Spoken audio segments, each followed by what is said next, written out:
Yep. Man. Another one. Let's go.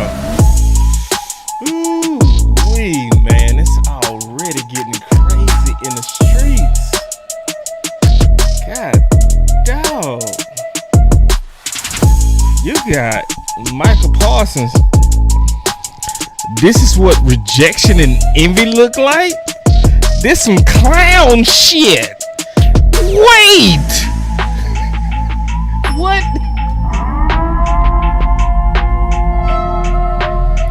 Oh my. Oh my.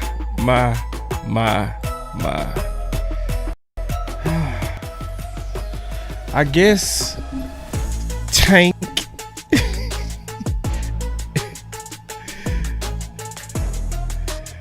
and Micah didn't like each other. Cause Garly. So now y'all should understand why I don't get caught up in too much locker room talk. I don't. I already told y'all it'd be people in the locker room that don't like each other. I told y'all that, man. So that's the main reason I don't spend hours and hours and hours talking about Michael Parsons, because that's just the facts of how it is. When you put a bunch of men together, especially ones that's competing, it's the nature of competition, y'all. It's what it is. You are never going to be competing against other people and somebody somewhere don't take no shot. It's just how it is, you know. It's how it is. You know, I hate to see that between my brothers. I do. But sometimes when somebody takes a shot at you, oh well, shit. Well, I tried to be the bigger man. I tried to be above it. I tried to bring us together, but you took a shot at me, dog. So now it's different. It ain't gonna never be no peace. Yeah. Cause say, let's keep it real now. Tank did take a shot at us. Huh? And we gonna talk about the best for the Dallas Cowboys at pick 12 too. It's time to have that talk. Exclusively with me. I want to have this talk. I can't wait for this talk. So this is gonna be interesting, man. Y'all sit back, man. Let Boss cook in the background. I'm gonna be right back.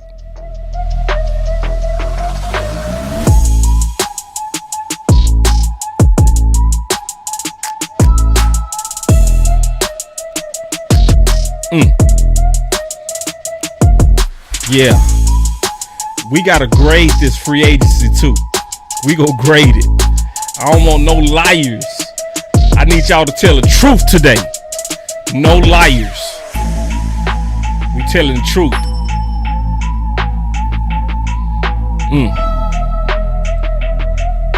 I'm sick of it. Ain't no way.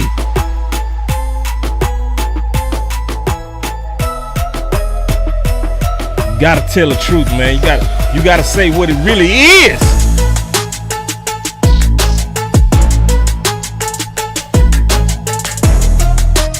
All right.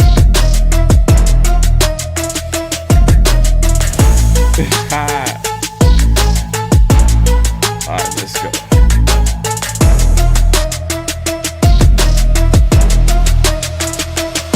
All right, let's go, man. All right, let's go. Man. Brothers out there fighting. You're like, damn, man, what's going on? So, all right, so the first thing I'm gonna say is, obviously, Tank took a shot at us, right? So let me first play it. I just want to play the audio real quick. You know, Dallas is my home. I made my home there. You know, my family lives there.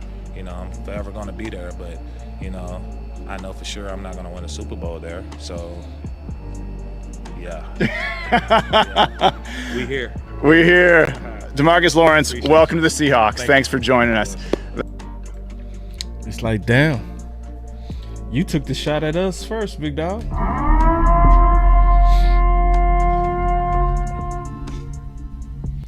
And so you got to be careful, man. Sometimes you got to cross them bridges you burn. For real. Sometimes you got to recross them bridges that you burn. That was unnecessary, man.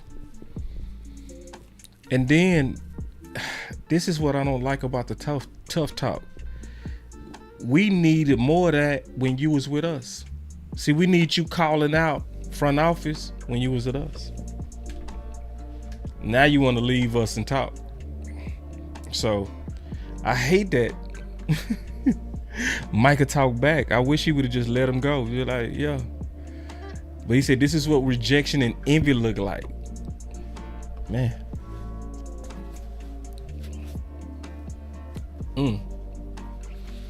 So I ain't gonna dig into the gossip, man. Let me get to the football. All right. And let me look at y'all comments. I'm gonna put y'all comments up. Cause honestly, let's keep it real. That's gossip. Like, that's messy. That ain't really football related. That's also how it is. You know what I mean? So I ain't gonna really get into that. I don't really, if I'm gonna deal with some drama, I'm gonna deal with the politics of the Dallas Cowboys. Something that's really hurting us on the field. I ain't gonna get too deep into, like, a rivalry between two competitors. So I'm about to say DLaw was tired. Yeah. What you mean DLaw was tired? Are you going back to what he said? Yeah. Then my boy said, I wish we played Seattle. Yeah. Yeah. Exactly. And see, yeah, it's not helping us win. I agree. So I want to talk about some stuff that's actually bigger than that. And then I'm going to take some calls. All right. Because, hold on, let me get my B-rolls up. Okay. I don't need B-rolls for this. I don't need B-rolls. So I want to talk about, just real quick, and I'm gonna take my time with this, and then we go grade free agency. We go grade it, right? I got free agency updated and ready to go. But I wanted to dig into 12 and give y'all some real updates on where I am, and I want to take y'all along the ride with me, okay? Because somebody told me to say it again, because what I said the other day is, when you picking 12, you want to pick Parsons. You don't want to pick Kyle Pitts, okay? So what I mean by that is, when you picking at 12, you likely want to go with the guy that's a real just specimen, freak, right? That's what, to me, 12, top 15 is about. Like, I don't even want to really think need at 12, because if you're thinking need at 12, you could pick Kyle Pitts and pass up on Micah Parsons. So let's just think about it. Let's keep it real and rewind time. And let's say we're sitting there at pick 12, but this time we need receiver, but Micah Parsons is sitting right there. Would you get D. Smith, knowing we need receiver 2? Would you get D. Smith, or would you get Micah Parsons? What would you do? D. Smith just won the Heisman. D. Smith had 23 touchdowns in 1 year. What would you do in the same situation? So I'm gonna kind of go through this, and I'm preparing y'all for a big debate we getting ready to have, right? It's gonna be a 3-on-3 debate. Okay. So it's gonna be me, the OC, and Lou versus Landlord, Henny, and L. And my boy say, real quick. My boy say, Mason Graham is coming. His short arms are gonna freak teams out.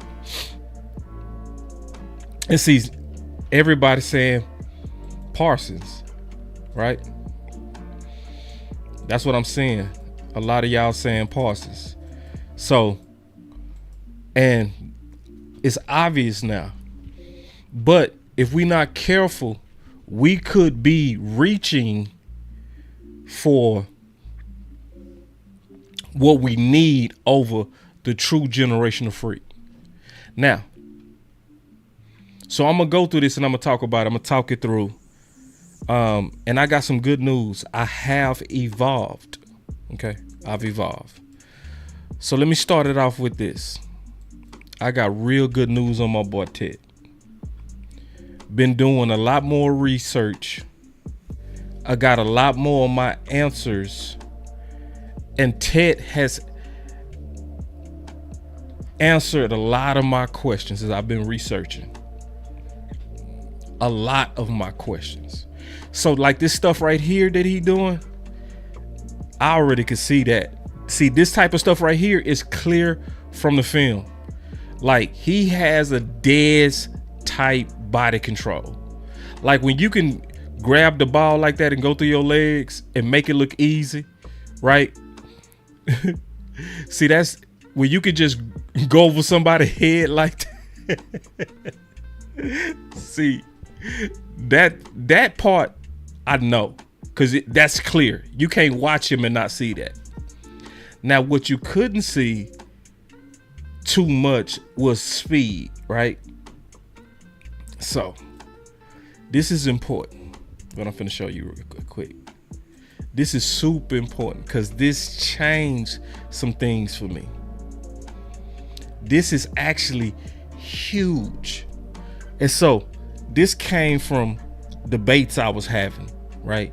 So, the same debates that y'all was seeing in the public with me, Hen, and Landlord and all that kind of stuff, we kept having those debates in private, right? And it got to a point where I was just straight up, I said, listen, y'all, if ain't nobody can show me nothing to let me know anything about his speed, I am not interested at 12. I'm not. It's too big of a track record for people that don't run or where you don't have any kind of measurables on their 40. It's too big of a track record of them not reaching close to what they was expected to do. So Treadwell was like that. We might be seeing that right now with Harris Jr. We might be seeing that. We saw it clearly with Corey Davis, right? But remember I said draft evaluation is an ever learning and an ongoing process. So as you learn more, that should cause you to adjust based on the boxes that you're checking and learning about a candidate at 12. So when you look close, and I asked him when we was debating this, I said, man, listen, I need somebody to go figure out his game speed. If there's nothing out there where I can see his game speed, I'm not interested. I don't want him, right? I don't care what his film look like. Because Corey Davis' film looked amazing in college, right? So when you go take a look at him, man, listen. When you look at his athleticism score from Real Analytics, okay? When you look at his athleticism score, he graded out in the top 5%. My boy Chris Jones, so don't do this, boss. I don't need an Arizona player. No, man. No. No. No. That's a lot of athleticism, brother. And we talking about somebody who had a max speed of 20.9 miles an hour. And literally athletically graded higher than 95% of NFL athletes, and that's all of them.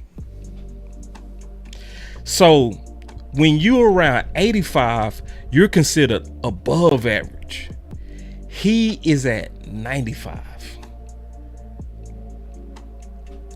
So now that changes things, because now Boss can check some boxes.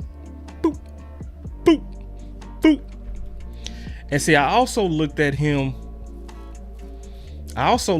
versus press, because it was hard to find film on him on press. And I found some film on him versus press. And I was like, that boy know how to get open. You know what I'm saying?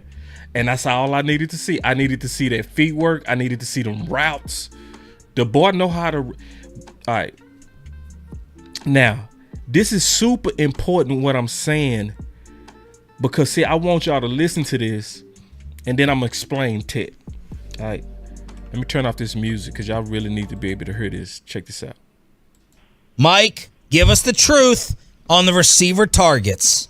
It's driving me insane. I feel bad for Amari. He spoke out a couple of weeks ago to G-Bag, and they went to him in the Washington game. And then him and CD have 1 for 9 against a banged up and missing Arizona secondary. Meanwhile, people say Devontae Adams don't get shut down. Cooper Kupp don't get shut down. And you got 2 guys who aren't getting the ball. Explain, please, the wide receiver target issue.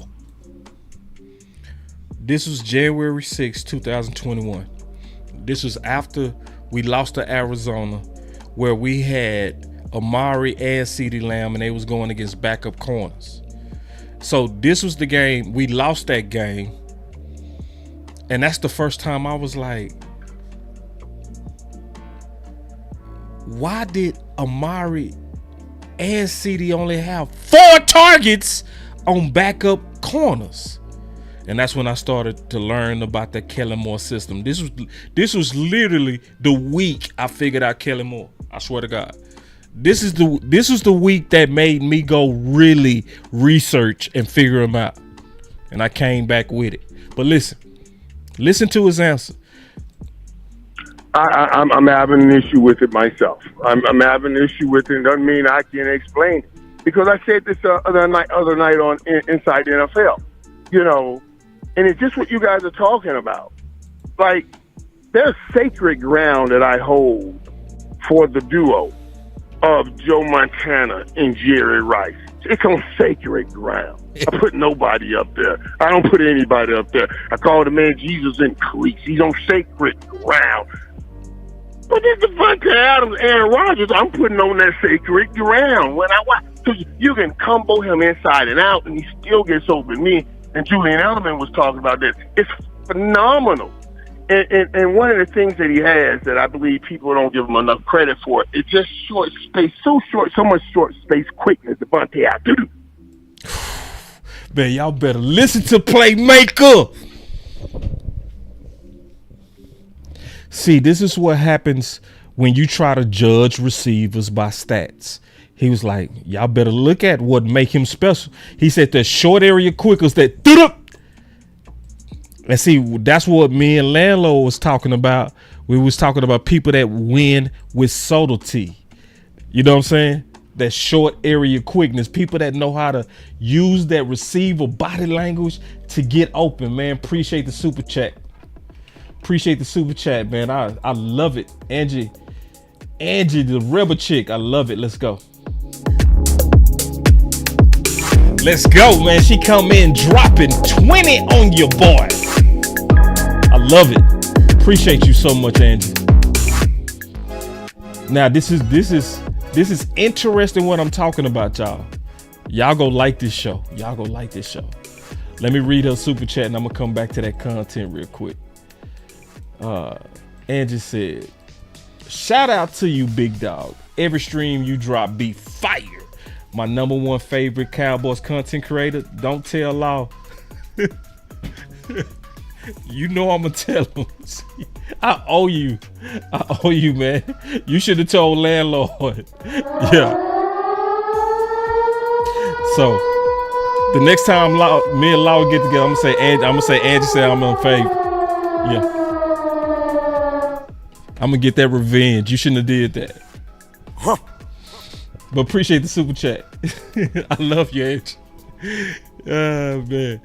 My boy say Angie getting to it. All good. Yeah, Angie good people, man. Real talk. But going back to what he was talking about with Devontae Adams, and he was talking about that short area quickness. That's why those of y'all that's mad at this old, that's why I'm not interested in, they tried. I'm not interested in that. I'm not interested in that, man. Sometimes you got to go get the guy.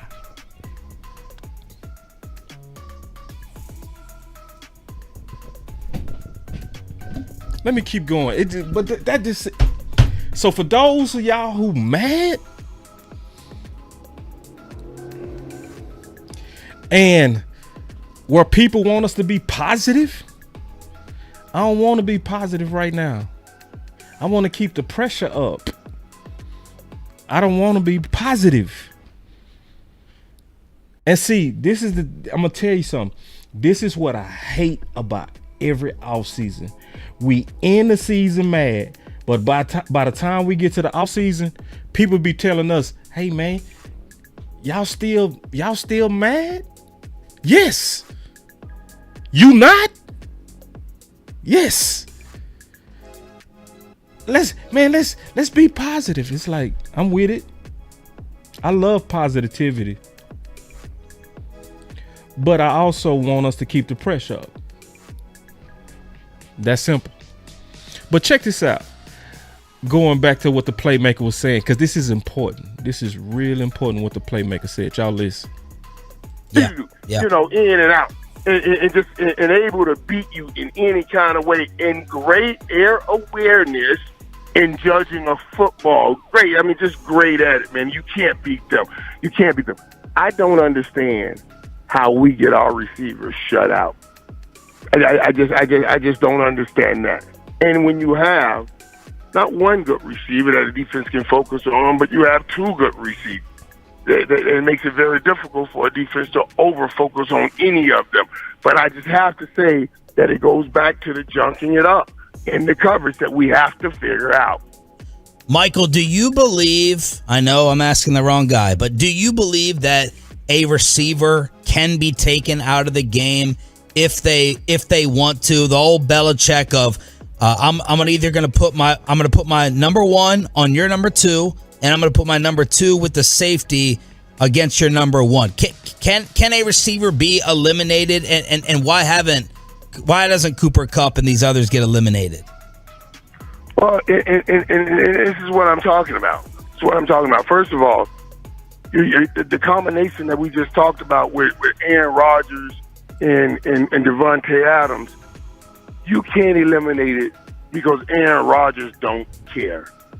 In the places that he throws this football is just insane. It is absolutely just he's doing things you've never seen anybody do. The way he's putting that football, so you can't take him out. And they'll be smart enough. They'll be smart enough to not let you take him out. And I'll talk to the psychological side of that in a minute. Cooper Kupp is something different. I got to call somebody today to break down Cooper Kupp. Cooper Kupp is how I tell you defenses are junking it up to make it difficult. Cooper Kupp says, you get into your defense, and then I'm going to take all my time and go to the open area.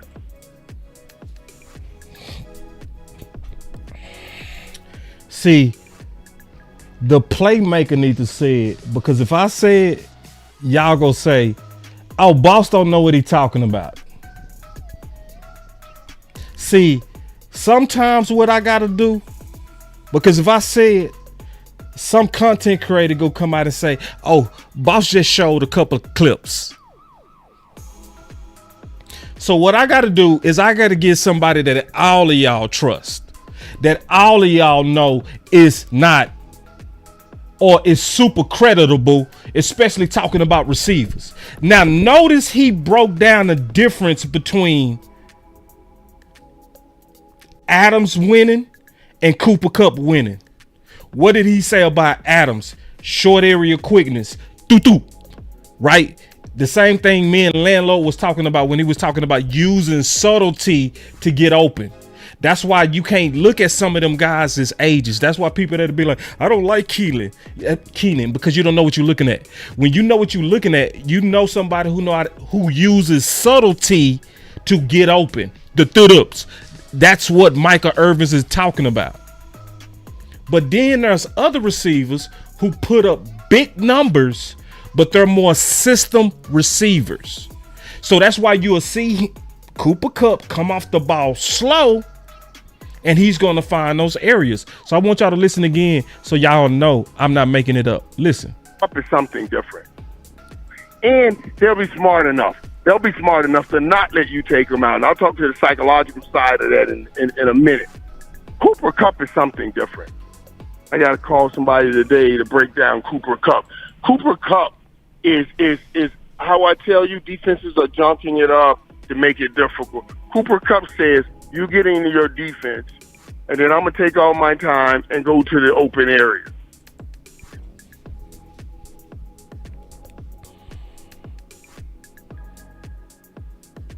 So that's why we honestly got to truly evaluate the guys that are true fits for the Cowboys. So when you really understand how Cooper Kupp is winning, you got to say, is that a fit for your quarterback? Now, if we had Kellen Moore, yes, that's a perfect fit. If we was in the Kellen Moore system, that's the best fit right there, hands down. A system, yeah. And see, Lou said that. See, a lot of people didn't understand that Lou knew exactly what he was talking about. He said, man, I don't know about Cooper Kupp, man. He looked like a system-generated offense. And I was like, yep. And you usually can tell, and this got something to do with Tet. See, I'm very serious about researching these dudes, bro. I don't be bullshitting with that. I don't be making it up. I don't just go look up a name and then just tell y'all, oh, I like him. Man, shoot, man. No. I'm serious about fit. I'm super serious about fit. And I'm serious about 12. I'm serious about that. I'm not playing no games. I ain't trying to be right on no guard versus receiver versus running back. That's none of that. None of that. All right. But see, y'all need to hear it from the playmaker. Because if I say it, you know, boss, boss not a real film guy. No, boss probably one of the realest film guys. It's probably, I would bet that 1% of people that do film content got as much experience as me on film. I promise you that. It's very few that got as much experience as I do. And especially when, and I'm just keeping it real, y'all. Some of y'all might think I'm bragging. I'm just telling you my background. Especially when you spent 5 years of your college career with defensive coordinators. The people who schemed the entire defense, I was with them every day. And I was watching film with them every day for 5 years. But then somebody will come out of nowhere who probably ain't even play football and start trying to judge what we do. It's crazy. But anyway, let me get back to this. This is important though, because this is about fit. Let me let my man finish. You're taught as a wide receiver, when you come off the ball, you go screaming. You go right at the cornerback because you want to threaten his greatest position, which is over the top. He doesn't want you to go over the top, so he's going to back up and give you that room. Cooper Kupp doesn't come screaming off the ball because he wants you to set your defense, and then I'm going to run to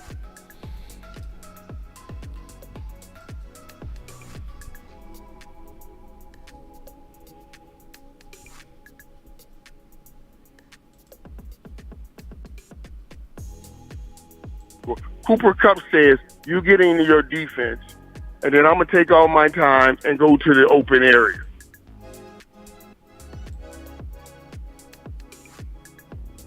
Somebody today to break down Cooper Kupp. Cooper Kupp is how I tell you defenses are junking it up to make it difficult. Cooper Kupp says, you get into your defense, and then I'm going to take all my time and go to the open area. You're taught as a wide receiver, when you come off the ball, you go straight.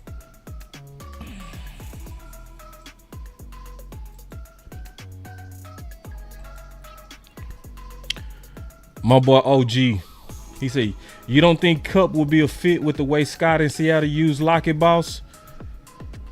And you my brother. I'm talking about this my brother all the way from my hood.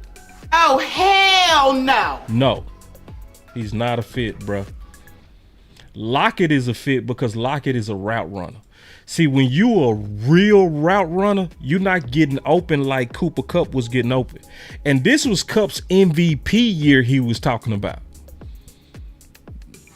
So remember, this was 21 when Michael Irvin was saying this.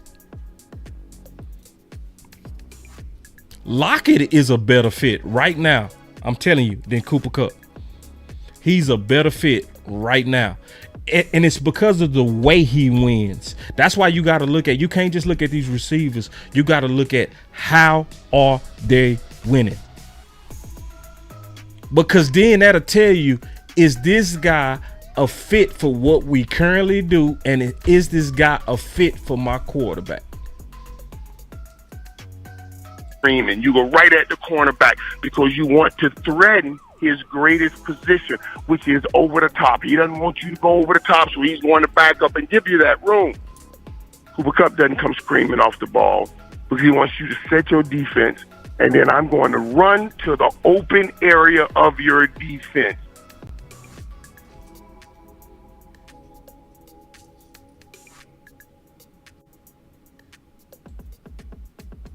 That's how he's killing everybody. Those are two different type receivers. Your defense.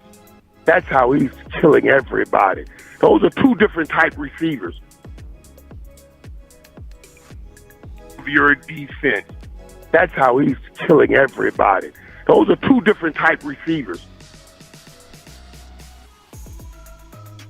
One more, in case y'all ain't heard it. Open area of your defense. That's how he's killing everybody. Those are two different type receivers. Yes. Good question, bro. This is a damn good question. My boy say, is Golden that type of fit? Yes. Yes. Yeah, that's a better fit. It's a better fit. And it's because of the way Matthew Golden won when you go watching, right? When you go look at how he was getting his success and you go look at how Tet was getting his success, they're different.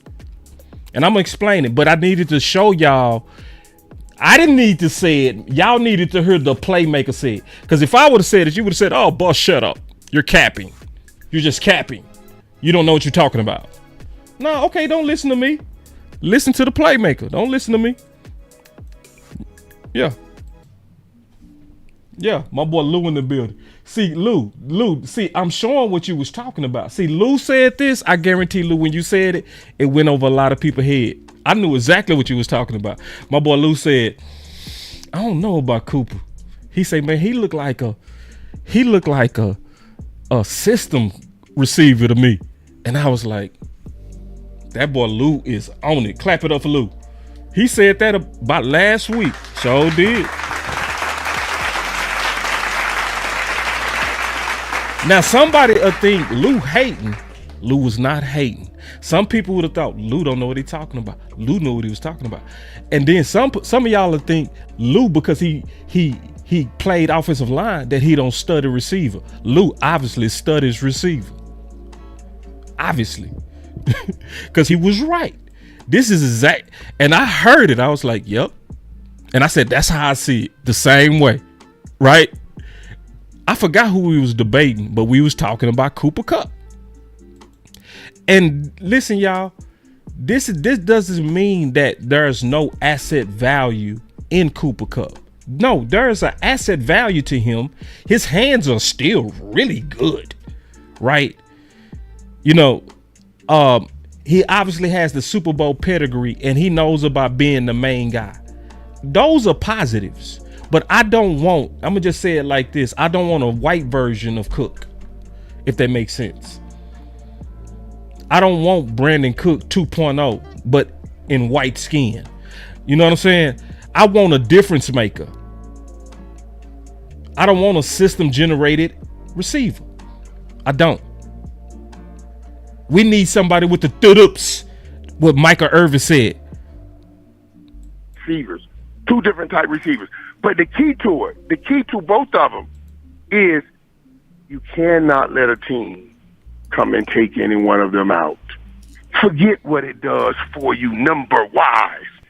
Think about what it does to your offense psychologically wise. Noah Turner would always say to me, I can't let nobody take you out, Michael, because in our offense, Michael, he start worrying. You see what I'm saying? We don't have our best guy. He taking him out. I got to get you something early. I can't let him. I was going to North. Hey, man, listen, I'm talking about Dion being over there, man. No, Michael, you don't have to say that to me. I can't let him take you out because of the psychological effect it will have on our whole offense. I'll get you a ball, and I'm going to get it to you early. Man, how do you not love no playmaker, man? Woo-wee.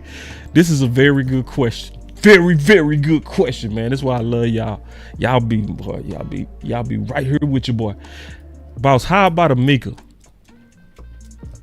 Yes, that's a better fit. A route runner. You know what I mean? Like, to me, now, going back to Ted, so I needed the playmaker to explain that there are two types of receivers. I'm going to give y'all a straight up homework assignment, and I want y'all to do it. I really want y'all to do it. I'm going to give everybody a film homework assignment. I want y'all to go look at Ted and go pull up any one of his best games. Hold on real quick. I'm going to even let you, I'm going to make it easy for you. Y'all give me 1 second. Nah, I shouldn't have did it like this. Y'all give me 1 second. Man, I'll be hooking y'all up, man. I'll be hooking y'all up. I'll be giving y'all that top shelf shit, boy, I'm telling you. I'll be giving y'all top shelf content, bro. I swear to God, I do.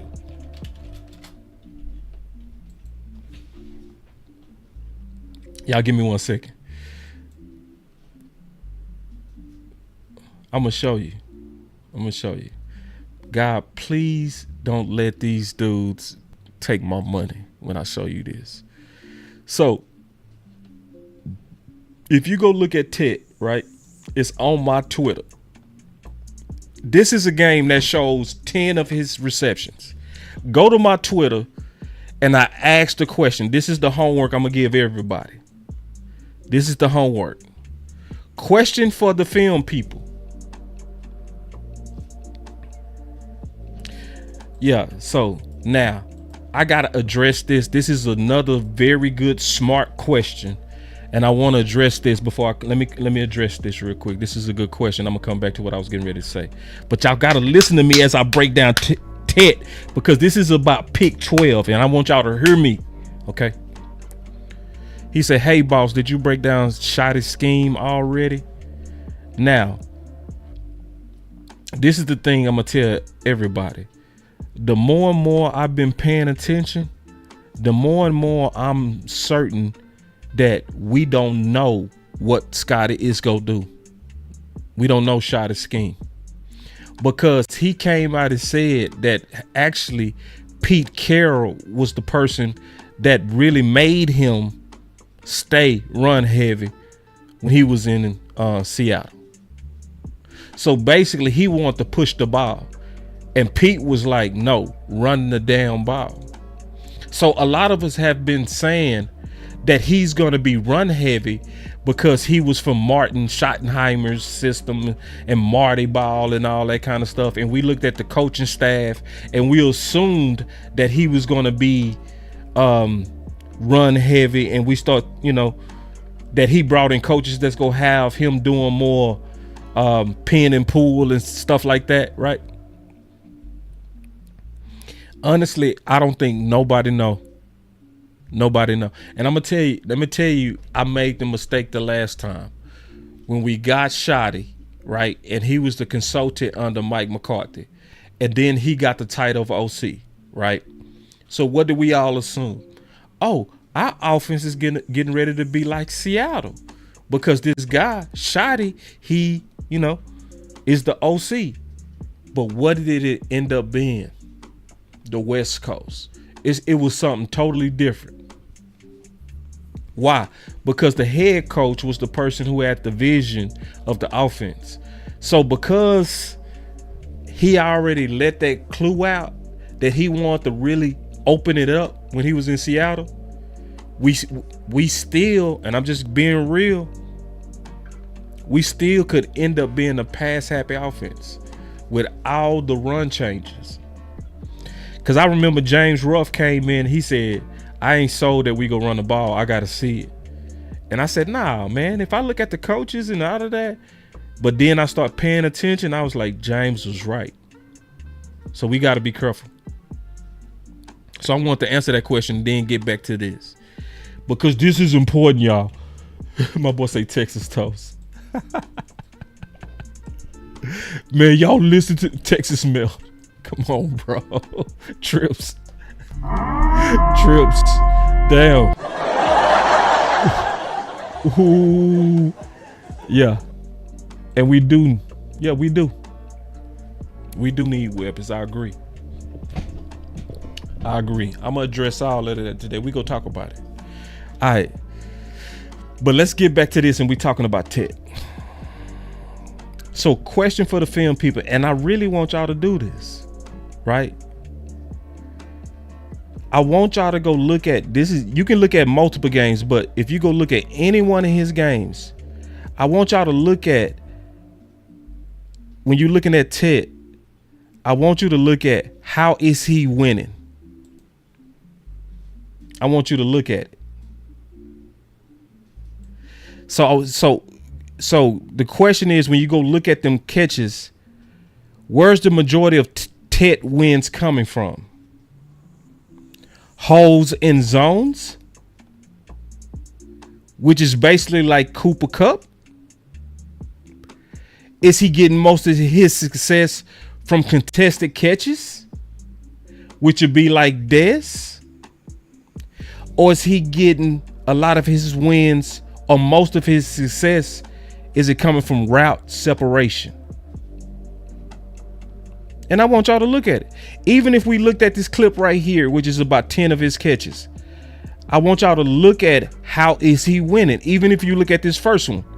If you look at this first one, how did he just win right there? Was that was he getting open through a route, or did he get open by being in the right spot?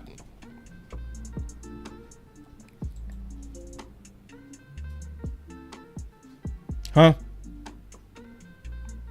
See, remember I told y'all need to deal with people. And then another thing I'm going to ask y'all to do if you're doing your homework, I want y'all to notice, and I want you to look, how is he coming off the ball? Fast, slow, and why? How is he coming off the ball? Fast or slow, and why? Because remember, when the playmaker was describing Cooper Kupp, he said he takes his time coming off the ball and he finds that open spot and he gets in the zone. So people that been watching film and truly been watching Ted, and if you go do your homework, you go see exactly how he's winning. A majority of his wins is coming from him knowing where to be. I would say about 70 to 80%. Now, is that bad? Oh, hell no. No, that's actually good. But you need to know what you getting. You see what I'm saying? You need to know, am I getting a route runner? Am I getting... See, that's why I had to look deeper into him. Because if you just watch his film, it's going to be like, damn, he hardly beating press. Or where is he running away from somebody?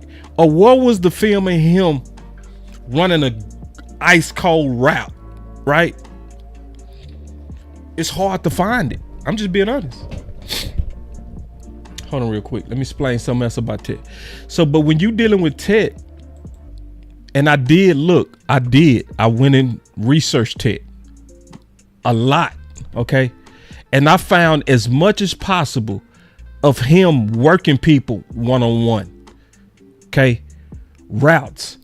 And it's some good stuff, man. It's a lot of side-by-sides. Even if you just search his name, they got some real cool tools in here, man, about Ted. Like,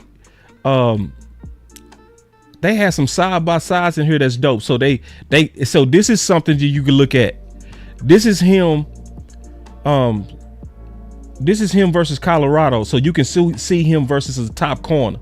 So now I'm able to look at what did he do when he was one-on-one with Travis Hunter? What did he do? What did his route look like? You see what I'm saying? And what you could see was that catch radius. You know, that was one of the things to where he's winning. But right here, no, not here. Let me go somewhere else. Let me make it bigger so y'all can see it.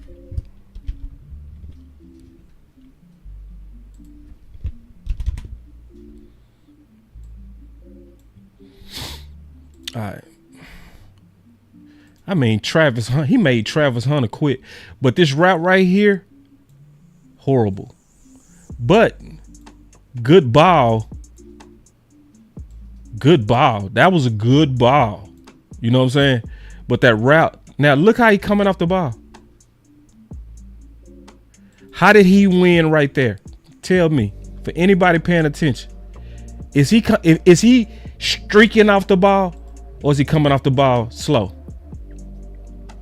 This is somebody who know how to find holes, man.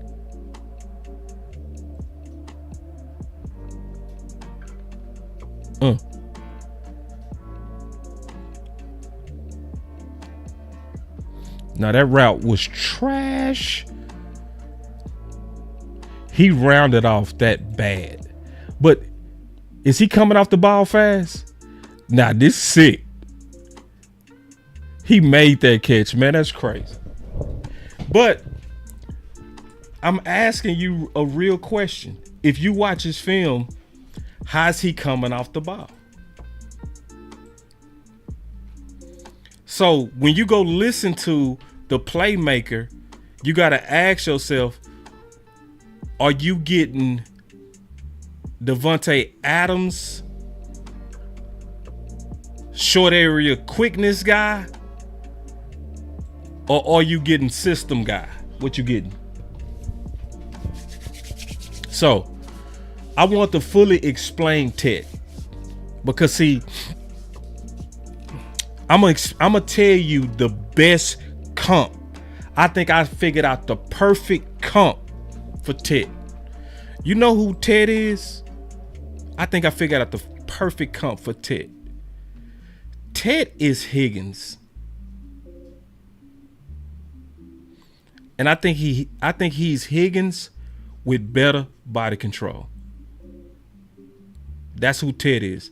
Ted is Higgins with better body control. Yep. Hold on, I'm finna show y'all something real quick. I love this. This is a clip that show that what I just said, you can see it clearly in this clip. Hold on real quick. So that's Higgins. So you watch him run that sluggo, right? Now watch.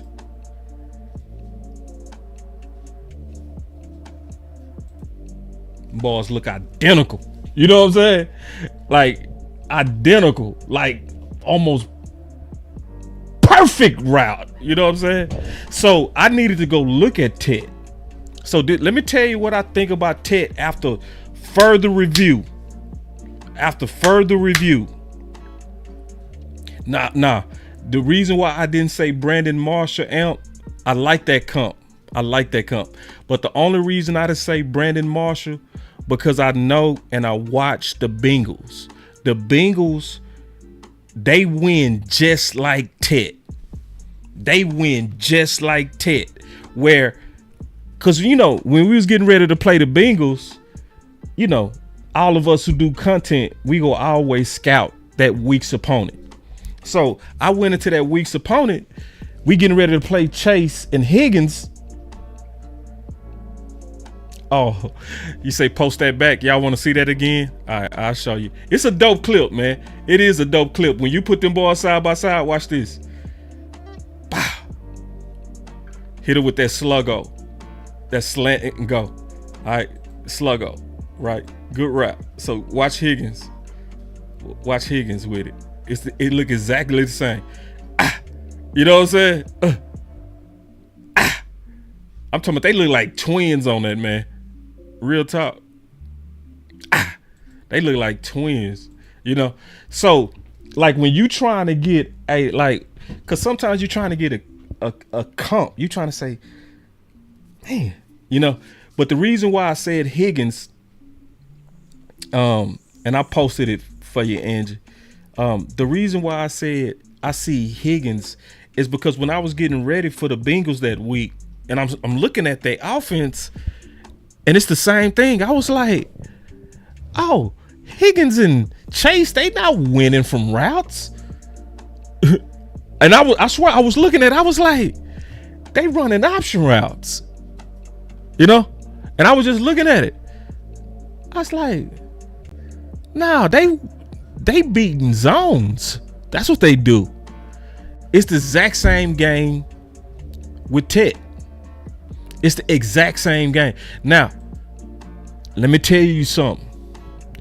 When you get a receiver that you can trust to read the defense right consistently, that's a top weapon. That's why I said, I hope y'all not thinking I'm saying a receiver that's real good at finding them soft spots is not good. No. Shit. No, that's real good. And see, Dak would kill with Ted. I'm talking about kill. I'm talking about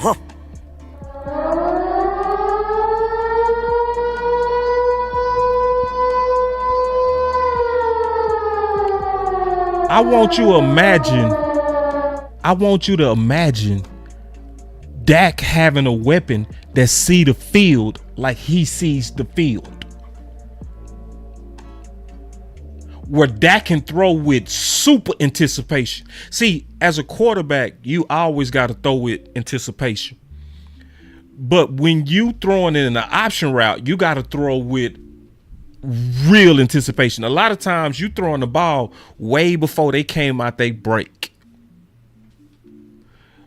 And that's the reason why when they was running option routes with CeeDee Lamb, Dak had some of them interceptions. But if you get him a Ted, ooh-wee!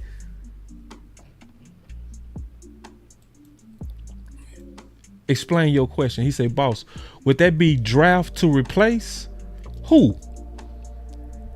Yeah. Explain that, big dog. I want to understand your question. My boy Paul say, Irvin telling the truth. Yep. Irvin was telling the truth. He was telling the truth. And see, what I'm doing is I'm showing y'all the different types of receivers, right? And it's all coming back to one question, but I had to build the case. The best for the Dallas Cowboys at pick 12.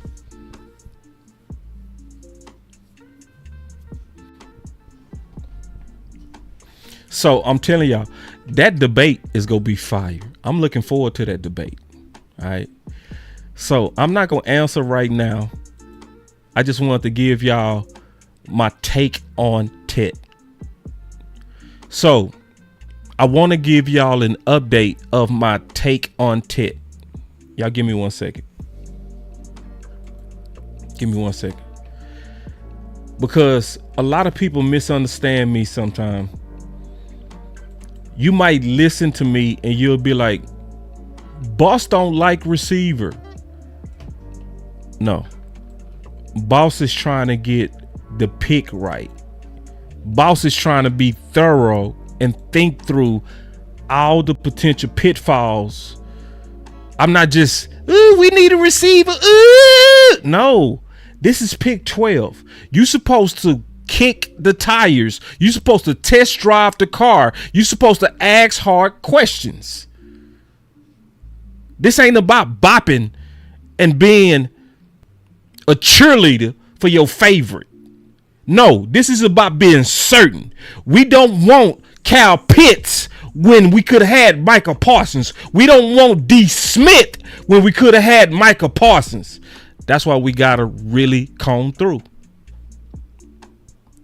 So as I comb through more and more and more, especially from the help of my brother Henny on some of this, right?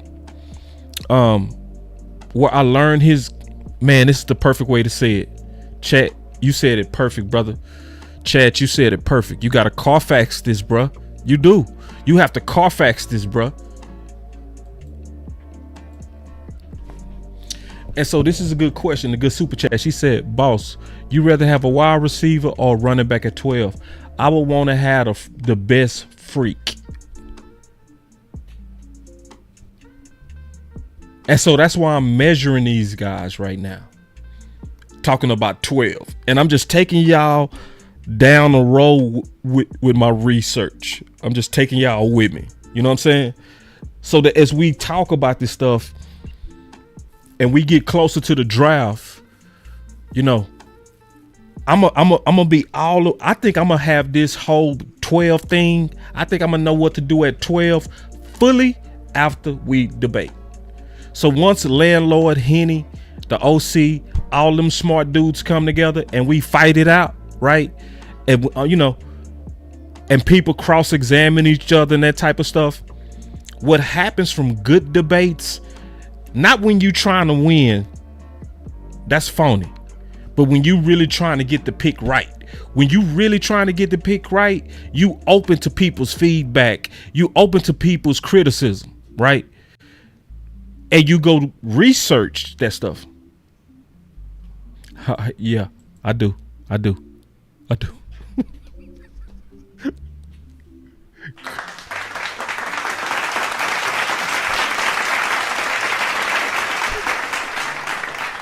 That's my dog, Crystal.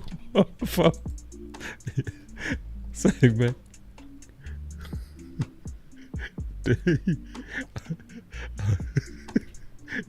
Yeah. So this is my update.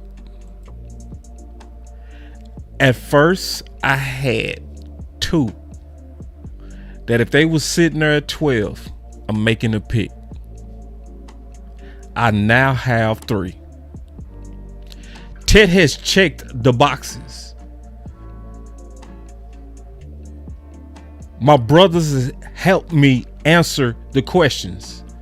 It never was about I just want an offensive lineman. That, if you think that I think like that, you have never really learned my character. You have no, I'm truly wet concrete right now.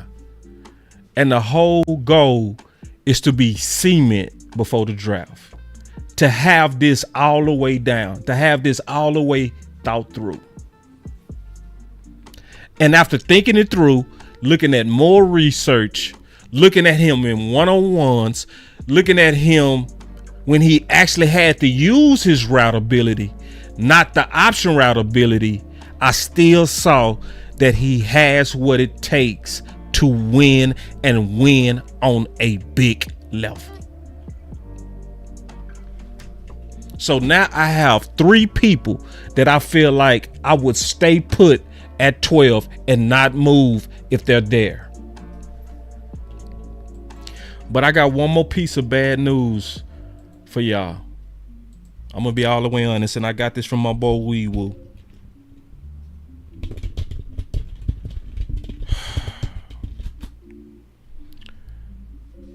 I gotta show y'all something, man. I'm gonna just be all the way honest with you. Let me pull it up. Y'all give me 1 second. Hope y'all kind of with me on this logic, because I'm really trying to break it down. I tried to get it to where anybody could understand where I'm coming from, right?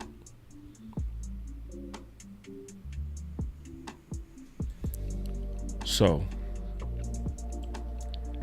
now, this is one thing.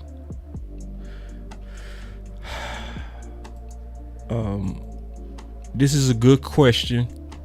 I'm gonna just answer the question just straight up. Boss, what do you think of Jalen Walker? I'm gonna be all the way honest. At 12, Oh, hell no.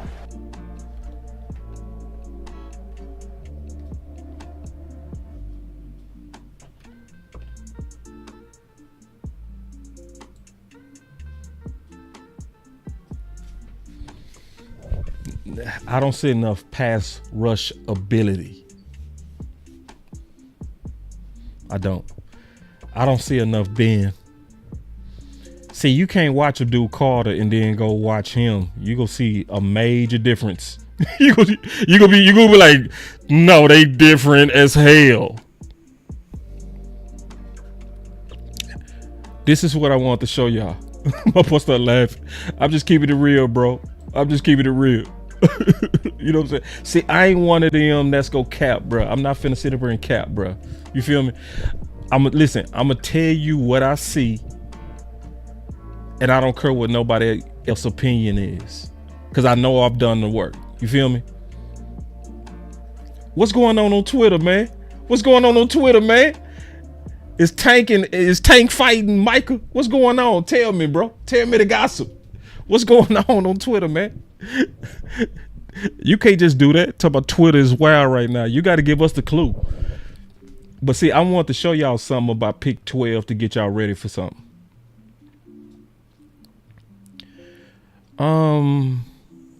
Who picks at number 9?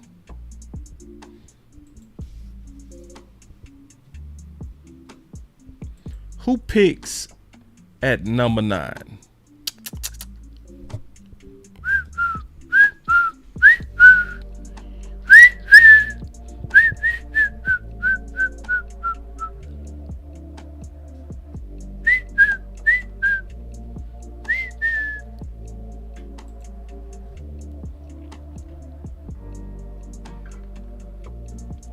Oh, Jihad.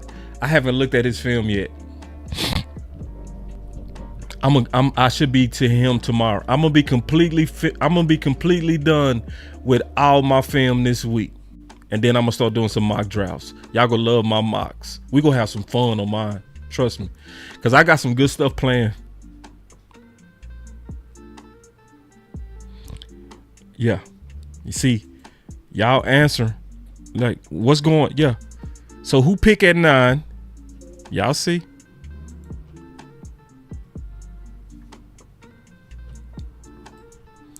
So, let me ask y'all a question.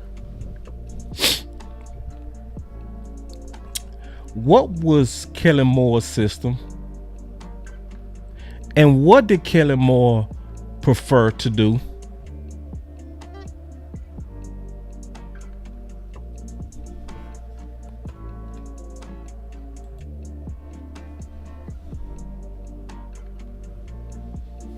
Oh, did he go at him again? I already saw the first one. Did he say something else? Yeah, I saw the first one. We talked about it. All right, hold on. Let me go to Twitter, bro. Y'all talking about the Twitter streets that lit up? Let's go. Hold on real quick. Let me go to Twitter. Damn, the Twitter. Let me see what's going on. Let me see. Y'all messy. Hey, I'm messy too. All right, let me see. Let me see what the fuck. Man, what's going on, man? What's going on, man? Michael Parson, what y'all doing, man? What y'all doing right now?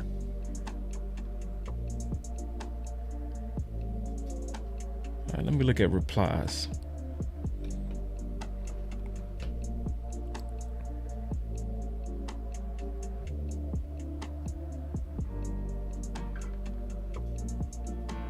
I don't see nothing. Hold on. Let me go on the thread. See what's going on in the thread. Oh, shit. Okay, I see it. I see it now. Damn.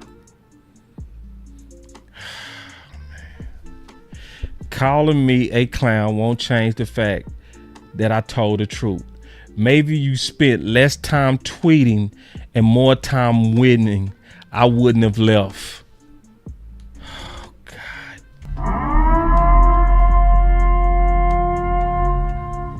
I know, right, Angie? Because this is breaking news right now to me. God damn.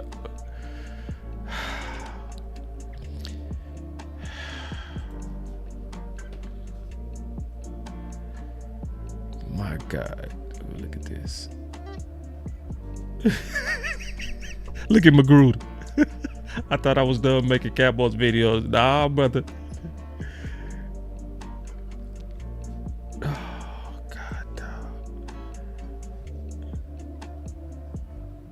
Cowboy content creators about to flood this. Yeah.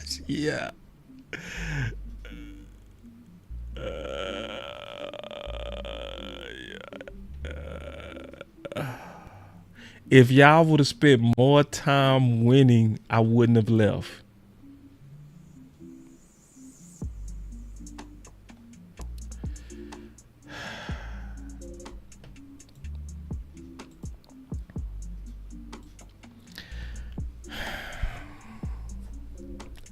See, and this is why I don't understand anybody that's like, y'all complaining too much. It's like, we don't complain enough. They say, look at the quotes. Man, y'all help me navigate through this shit, bro. I'm trying to navigate. I'm trying to figure out. Let me go through.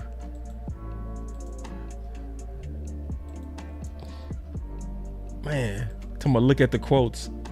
Hold on. Let me go through.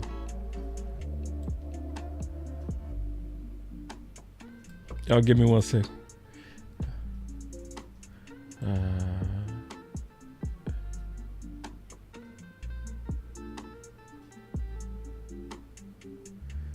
I don't see the quotes, bruh.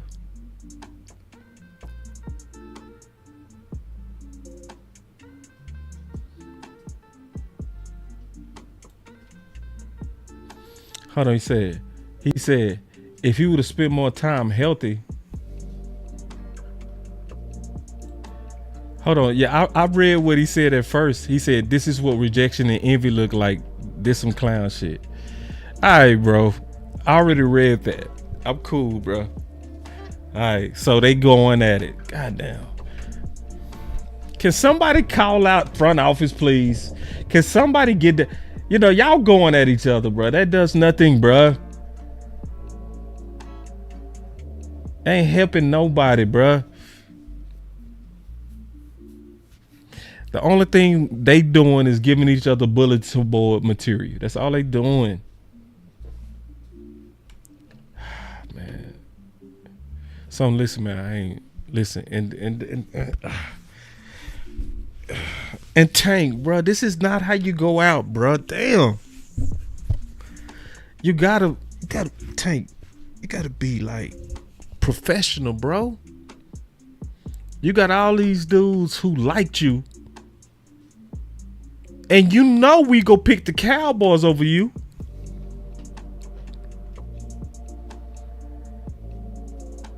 So anyway, bro, let me get back to can I get back to football, bro? I agree, bro. This is high school activity. I hate that I spent about 5 minutes even looking at this shit. So high school, I definitely agree. It's like, bro, when you move on, just move on. Don't act like that scoring ass dude. Just like, yeah, leave. You know what I'm saying? Oh, you talking about Micah? You talking about Micah? Ooh. Hold on real quick. You say Vach brought out the AR on the front office. Oh yeah. No, he did good today. I heard his show. Yeah. I think it was the best Vach I've ever heard in my life. I'm be all the way honest with you. I ain't never heard Vach this good. Like Vach really, you know, the best thing that he said today. He was talking about the debates we have and been having about, you know, receiver versus offensive line, just different. He said this was the biggest thing. He said it wasn't. He said it's not Tuck fault, Lou fault, and these, you know, different people that want a weapon. He said it's front office fault. He said when you go look at Philly, they not fighting over a weapon versus the offensive line because they got the best, and they invested into it. They not fighting over weapons because they got 2 first top tier receivers. They not arguing over running back because they got and went and got one of the best running backs at a value. I was like, that was the point of the damn year. Yeah, that was the point of the year. I was like, bro, that you can't be more clear than that. Boss preached today. Yeah. So, and I think it's very smart how he going about his independence. Like, you know, because you can't change too much because his base of support is still his channel. So what I like about what Vach is doing, which I think is smart, Vach has not changed up his style, even though he's on .com. That's one of the smartest things I've seen. He did not go Hollywood Vach. He didn't. He didn't.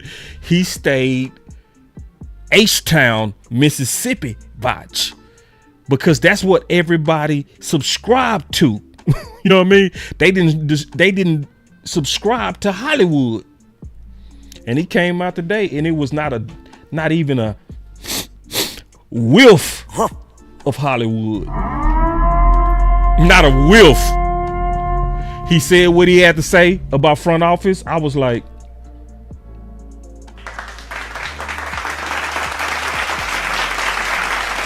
man, what's up? Oh man, my Teflon. I just saw my boy Teflon at the store.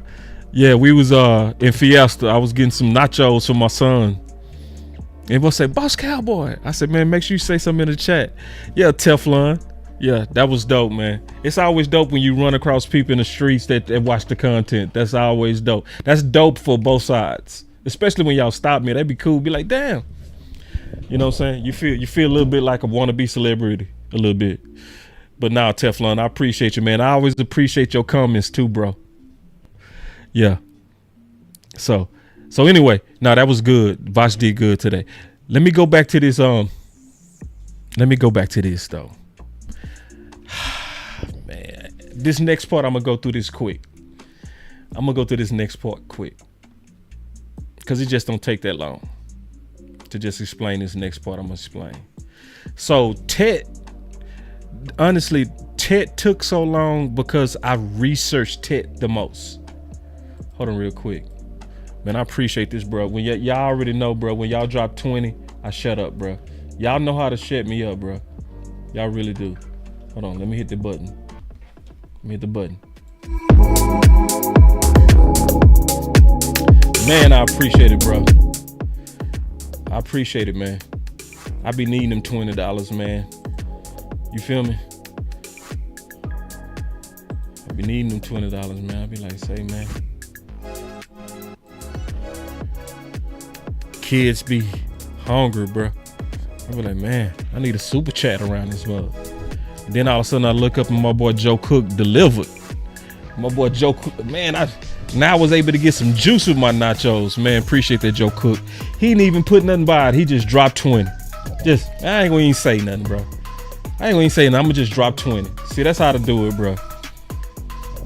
I appreciate that, man. I appreciate that. All right, next part. Hold on real quick.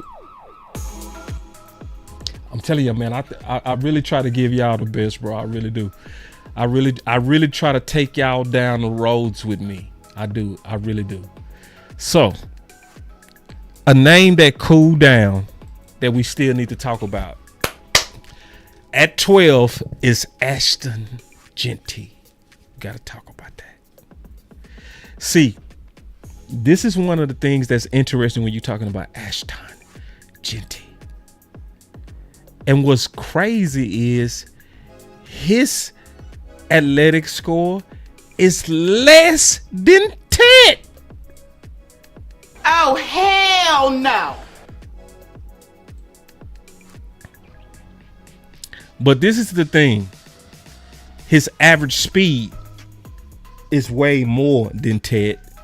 He also ran it way more times than Ted. So Jeanty, as an asset, had his max speed almost every game, not in a moment.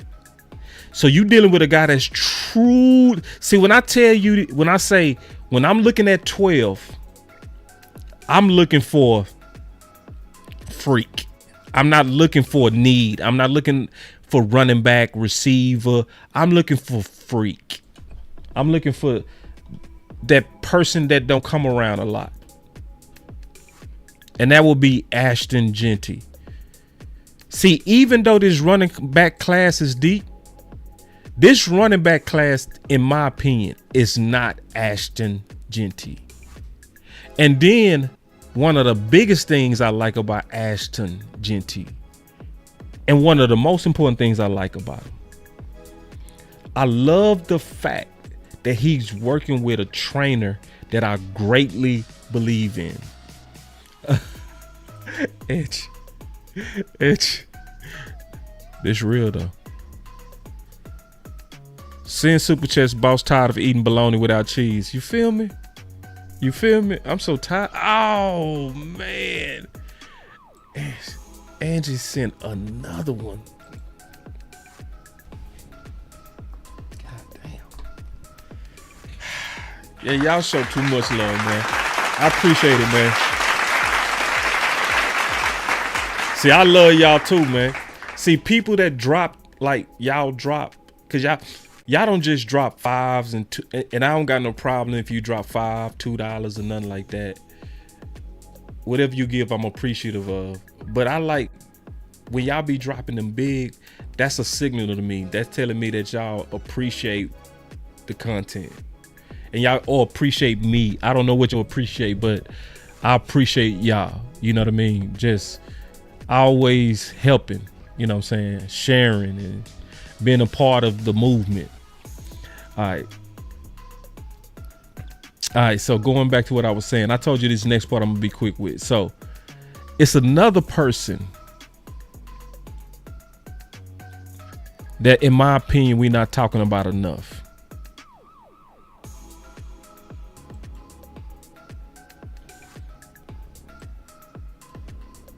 In my opinion, it's not enough discussion about Will Johnson.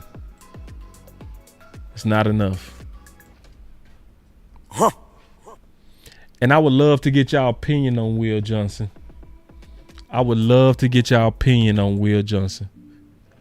But what I need at corner, because I'm going to give y'all my opinion. I ain't going to be long-winded. I'm going to just... And then my boy say, Boss Jeanty, a Raider. See, that's why I'm glad you said that, man. In terms of Jeanty being a Raider. Because what I'm trying to prepare people for, I know we doing a lot of fighting over who should be there at 12. But honestly, I don't think even for a second that Ted gets past Kellen Moore. I got too much common sense, and I understand the option routes too much. And I know that's a main part of Ted's game. I just do not see Kellen Moore looking at the perfect option route weapon and saying, no, I'm going to let that go to the Cowboys. I don't think Ted is going to get past the Saints. I'm almost certain he don't get past the Saints. Yep, my boy say, agreed, Ted is a Saint. Yeah. So I know and so that's important what we talking about that, because what it really mean is we need to prepare ourselves for what to do if we don't have Genty or Ted. Because that's actually realistically going to happen. That's what I'm trying to prepare y'all for. That's why we need to talk about it.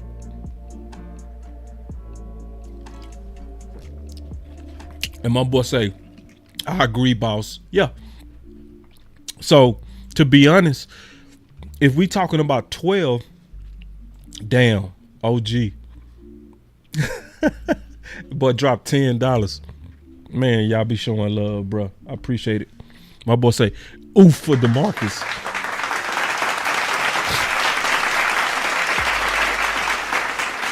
This is a good question. This is a damn good question. Is Ted worth trading up for? Oh, hell no. I'm gonna tell you why I say that. Would you trade up for T. Higgins?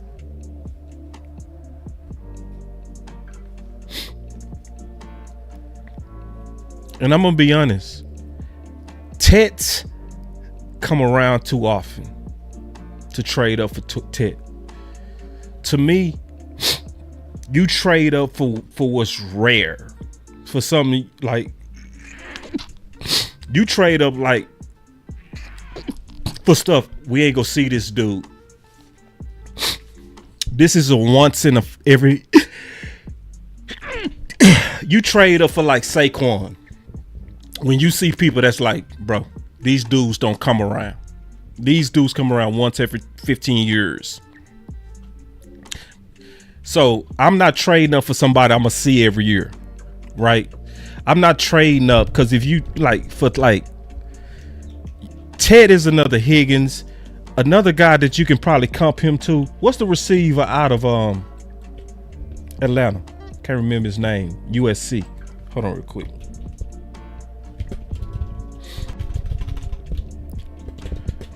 Need to remember his name. Y'all go help me with that receiver.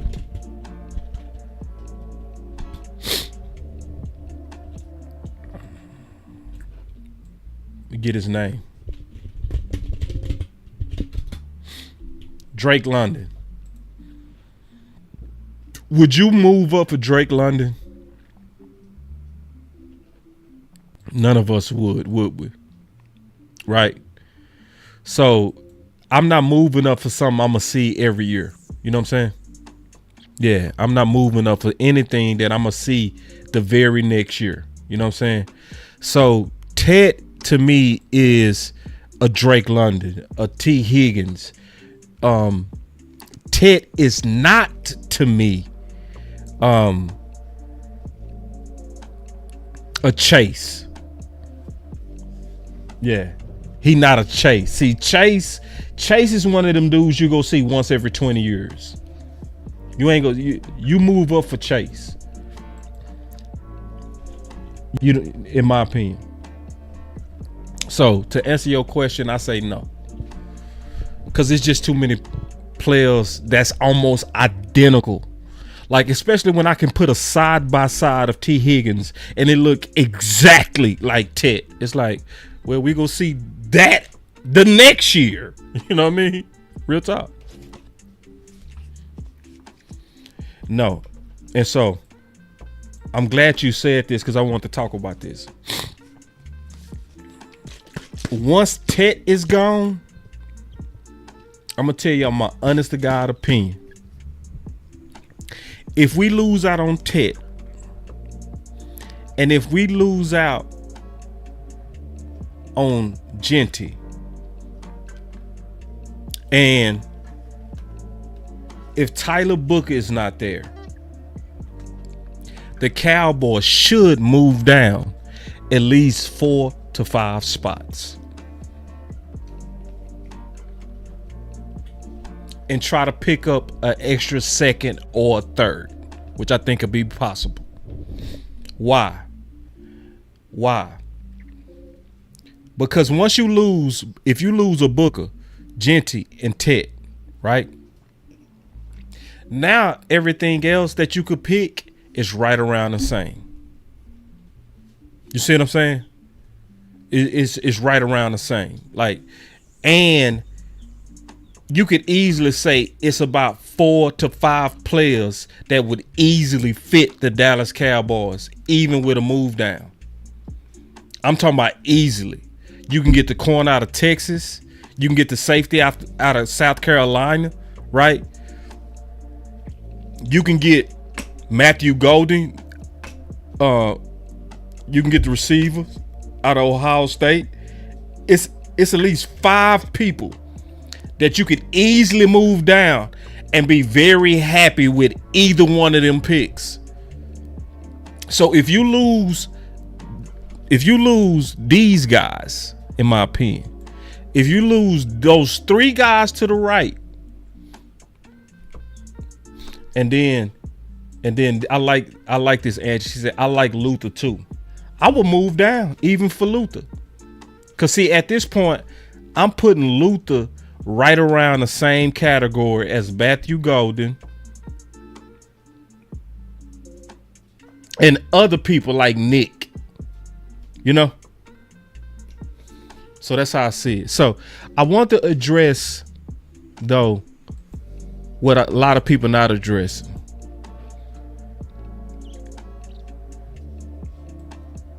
And this is my answer for him at 12.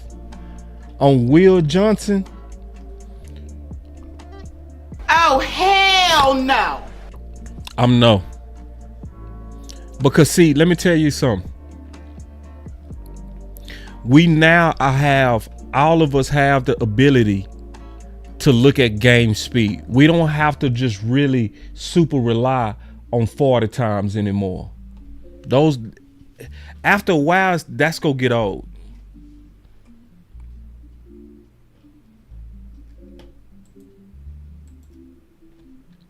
After a while, that's gonna get old. 40 times gonna get old. Because really the most important thing is game speed. That's the most important thing. Your 40 time is actually not the most important thing. So I like this question. He say, why not Will Johnson? That's a very good question. The reason why I wouldn't go with Will Johnson, and I'm just being honest, Robert, because I don't believe that the number 1 corner in this class, I don't think any of us should be certain we know who that is. I think this class has way too many first round talented corners to pretend like we absolutely know that Will Johnson is the overwhelmed favorite. I don't see that. I think honestly, this year, none of us know which one of these guys go end up being the best. I think any one of about 7 guys is going to end up being your best corner when it pan out. I see Baby Reeves. You know what I'm saying? I see Complete and Barron. I'm talking about Complete. You know, a super dog tough corner in Jalen. Like all of these, a super nonstop motor in Justin. athletic freak in Maxwell and very sound. So I'm not reaching for Will Johnson at 12 when I might get a way better corner in round 2 or round 3.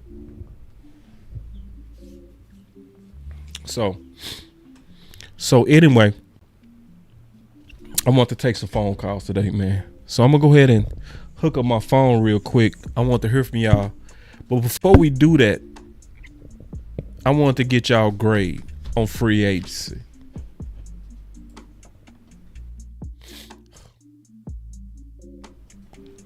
I want to get y'all grade on free agency. What y'all think of free agency so far? I want y'all to be honest. I want to hear y'all grade. Then I'm going to give y'all my grade. What's y'all grade for free agency?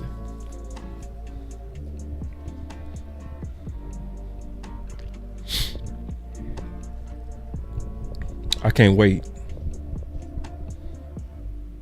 C. Okay. I like this. C, D.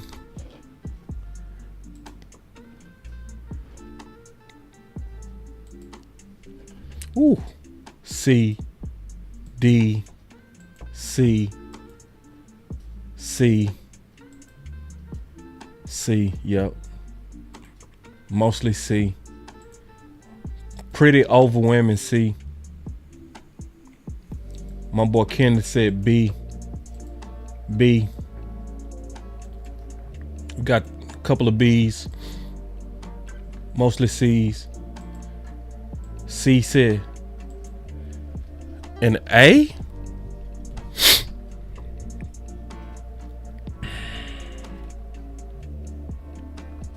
Why? I'm just curious, C. You got my attention. You said A. Yeah. You definitely got my attention. You got to explain that. I want to hear this. And y'all get ready to call in too. Because I want to hear from y'all. Especially on the week 1. We got us an F. Somebody gave these boys a failing grade.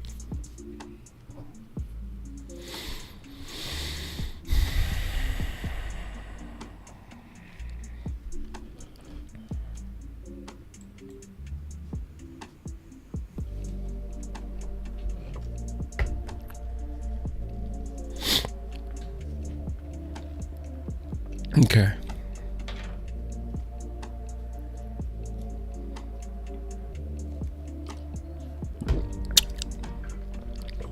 I'm giving these dudes a C. I almost want to give them a D.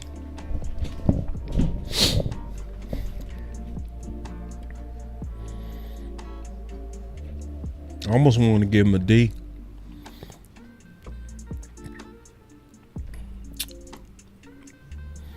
This is why I'm giving him a C, and I'm almost want to give him a D. Why you free up $50 million to do nothing? To basically re-sign your guys?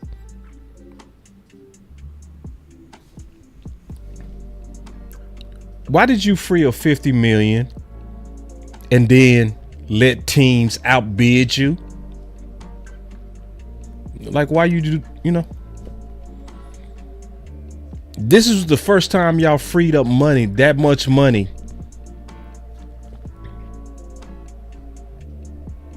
The first week of free agency. See, you walked out with all this money like you was getting ready to do something, and then you just... That's why I ain't hearing that. But they tried, boss. They did try. They got on the phone. What the man? Come on, bro. It's either do or do not, bro. I ain't hearing that try shit. Like, if you wanted Greenlaw, you felt like he was key, get him.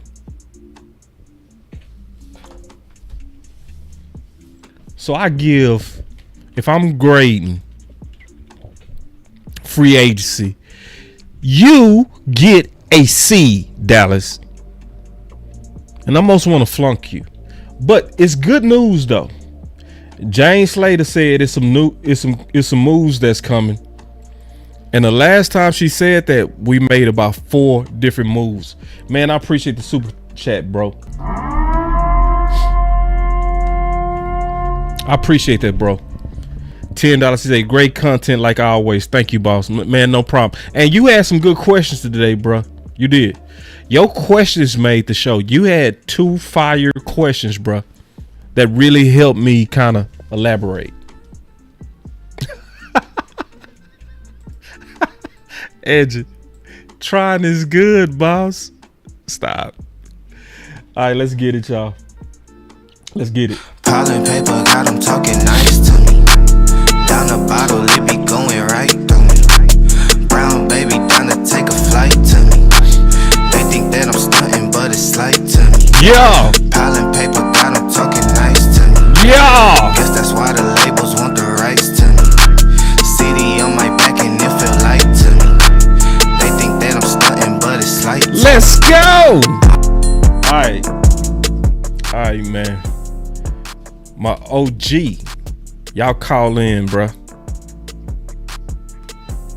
Or don't. You ain't got to call in, man. I'm going to just go to bed. That's cool. Chris 214, you live. Hey, what's going on, boss?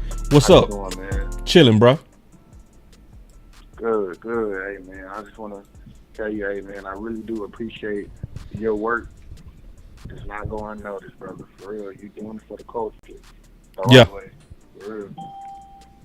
Yeah. Same, man. And I always appreciate you, bro. Real talk. Oh, yeah. But, hey, boss, I really do want to pick your brain just a little bit. All right. Now, I heard what you said about Ted, right? Yeah. Now, we all know sometimes it be years where we like, I didn't expect that player to drop. You know what I'm saying? What if all 3 is there? Genty, your boy Booker, and Ted. Which one you going with? If all 3 of them is there, we've seen some crazy things happen on draft day. If all 3 is there, which one you pick? I'm trying to pick your brain.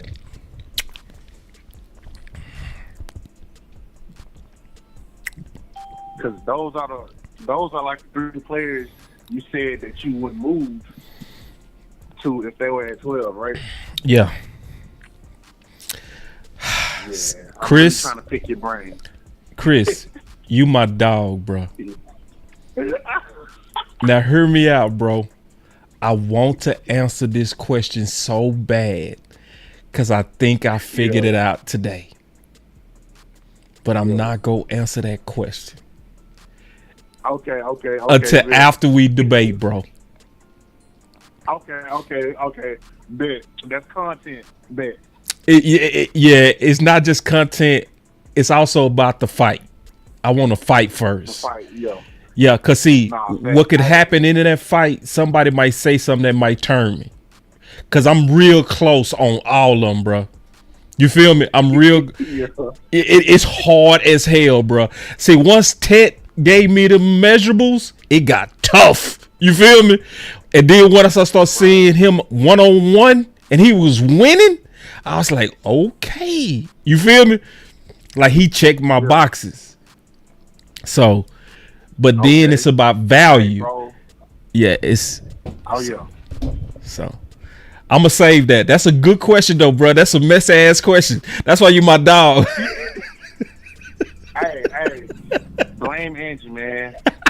Hey, was she rubbing off on me, brother? Yeah, she good people, bro. Both of y'all good people, man. Y'all keep rubbing off on each other, bro. I really do like both of y'all, man. Y'all are like the dopest people in the world. Real talk. Yo, yeah. All right, big dog. That's all you had? All right, big dog. We gonna catch up, Chris. Good call. All right, man. That was Chris 214. That was a good call, though. He put me on the spot. I promise y'all, this week I will answer that question. I promise you. But I want to get past that fight because somebody might talk me into something. I want to hear out the whole fight before I make my mind up. DP, what's up, boy? Boss Cowboy, what it do, my guy? Man, I'm chilling, man. What's up?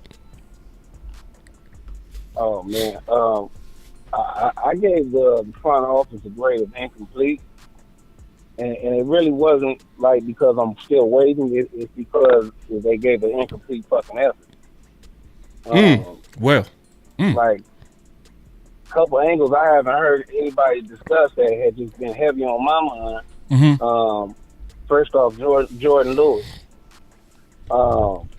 Those of us who pay attention to it understand that market value, big component of that is what have you been getting paid. Right.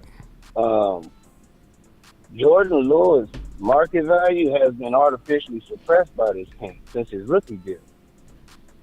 I dare anybody go back and look at Jordan Lewis's rookie year and tell me that this dude, after that year, deserved to be a backup to the same dudes he was on the field with for the next 3 years. Right. So, yes, we all were looking at him like, yeah, Jordan been getting $3-4 million. That'll be all he asked for, more than likely. We can get away with that. But if you pay attention, if y'all are true football fans, you look at things like the NFL Top 100. A lot of these receivers over the last 3-4 years have mentioned Jordan Lewis in their interviews. That's whether true. they talking shit about him or talking about how much he get on their nerves. That's true. That's true. That's true. That's so true. The players know who the hell they going against, and so do the coaches. They don't give a damn about what the front office is. Somebody said, look, damn it, he's worth the money. Right. Go get him. It's not going to be hard to outbid him because they have never had to pay him. So just offer him decent money, and I bet he'll jump. Bye, J-Lou. What do you think about Sometimes Izzy? we underappreciate players just as much as we overappreciate them. What do you think about Izzy as J-Lou replacement? I'm shocked that Izzy hasn't been re-signed for the simple fact He has. there is film that, He was re-signed today. Yeah, today. About 3 hours ago. I didn't see Izzy getting picked up 3 hours ago. I Yeah. think that was a need because if you look at the depth chart, he was J. Lou's backup. Right. If you lose the starter, typically you're gonna at least try to keep his backup. But that brings up another shit that pissed me off too. Chauncey was drafted to be the Tank Law replacement. And in reverse order, he proved that he was the guy to fill that slot. We said, okay, well, Tank starting, so you play Tank secondary spot. He played 3-tech more than he played end, even though he's an end who could jump into 3-tech. Right. But when we finally got him decent snaps, he gave you good production. Right. The fact that you lose both in the same offseason is a failure as a front office.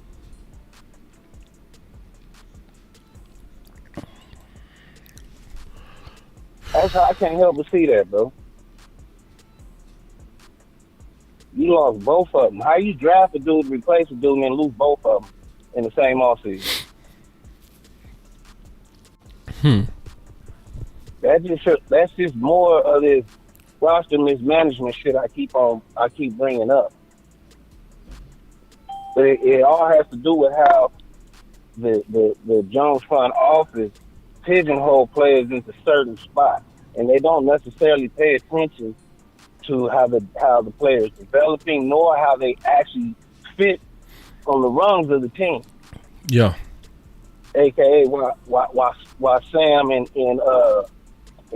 old boy that we need to resign. What's the other defensive end? We need to resign one that went play with Washington. Fowler. Fowler. Yeah. Sam and Fowler, both behind DA, never made sense. Oh no. Never made sense. That was horrible. No, I mean, but same thing. Because that's what you did when DA, your 5th round pick left, you lost your 1st round Macy's guy. Right. I mean, not Macy's, Mervin's guy. Yeah. Marshall's guy. Yeah. You know what I mean? Right. Like, you're not paying attention. You're too busy saying, okay, we can sign some guys, and then you want to go kick it with the country club boys. Right. You want to tell people that player acquisition is 365. Well, then do it 365 then. Right. Like you be telling them, man, turn it up on front office, man. We gotta, just because you made some signings, like I did like the linebacker we traded for from Tennessee, because he does jump on film. Yeah. If you understand what you're watching, he does jump on film. He's always in position. If you come anywhere near you, he's gonna show up with a pop. Kenneth Murray. So I like him. Yeah, I like Kenneth Murray. Yeah. Now, I mean, if you go back a couple years, he put a hell of a lick on TP ass. But the rest of the move, to me, I think I was cool with Olsen because we got him under market value. Right. So I couldn't be mad at that. He did deserve it. That's honestly, I think, one of the better contracts I've seen the Joneses do in a long time. In terms of, usually they'll let a player get to the end of his contract and just be at his mercy. You know what I mean? Right. Like, to me, that was a better contract for the Joneses than even Diggs' contract. Right. Because Diggs' contract was more or less, he gave you out, whereas Osa, you know what I mean, y'all was actually ready to be done with it. You know what I mean? But Osa wanted to be here a little bit more, and it worked its way out. I do think that that dude that we got from the Jets, the other D tackle, a lot of folks, I think, is mad about that because that's not the type of guy that most folks want to get a depth piece on day one. But I honestly wasn't mad at it because if you look at their snap counts, his snaps fit behind Osa. Right. And so you can give Osa his spell and have a dude who's going to come with an even bigger body on the front but still give you the same level of production in a short spurt. So I'm good with that. You know what I mean? Yeah. Osa need a series, go ahead. I can ask this dude to do what Osa do for one series and let Osa get back out there for three. Yeah. You feel me? Yeah, they got the depth. They got the 3-tech that. depth down. We need the 1-tech depth, and we good. We need that. Yeah. We need that. Know what I mean? But yeah, they had to get Izzy back, bro. I'm honestly still irritated that we've never really got a good chance to see Izzy on the boundaries. Like, dude 6'4", 200 pounds, run a 4.4, why not? Yeah. I mean, Well, I know he got good feet on the now that inside. they engage these dudes contracts, we go see them now.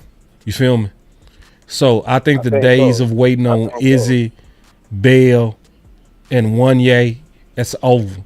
We getting ready to see them play now. You know what I'm saying? So. Oh, I think by mid-season they gonna be mainstays in that secondary, bro. Yep. All three of them, one way or the other. You know what I mean? Yeah. And to be honest with you, if y'all been paying attention, Luke's run a 4.25. So I wasn't surprised at all they went back and got Bell because he's a natural fit to be the full-time box guy. Already showed that, so that was a damn good signing, to be honest. And then you got Wanye, who's a natural free, who showed he can play strong and slot when you allow him to. So he fits.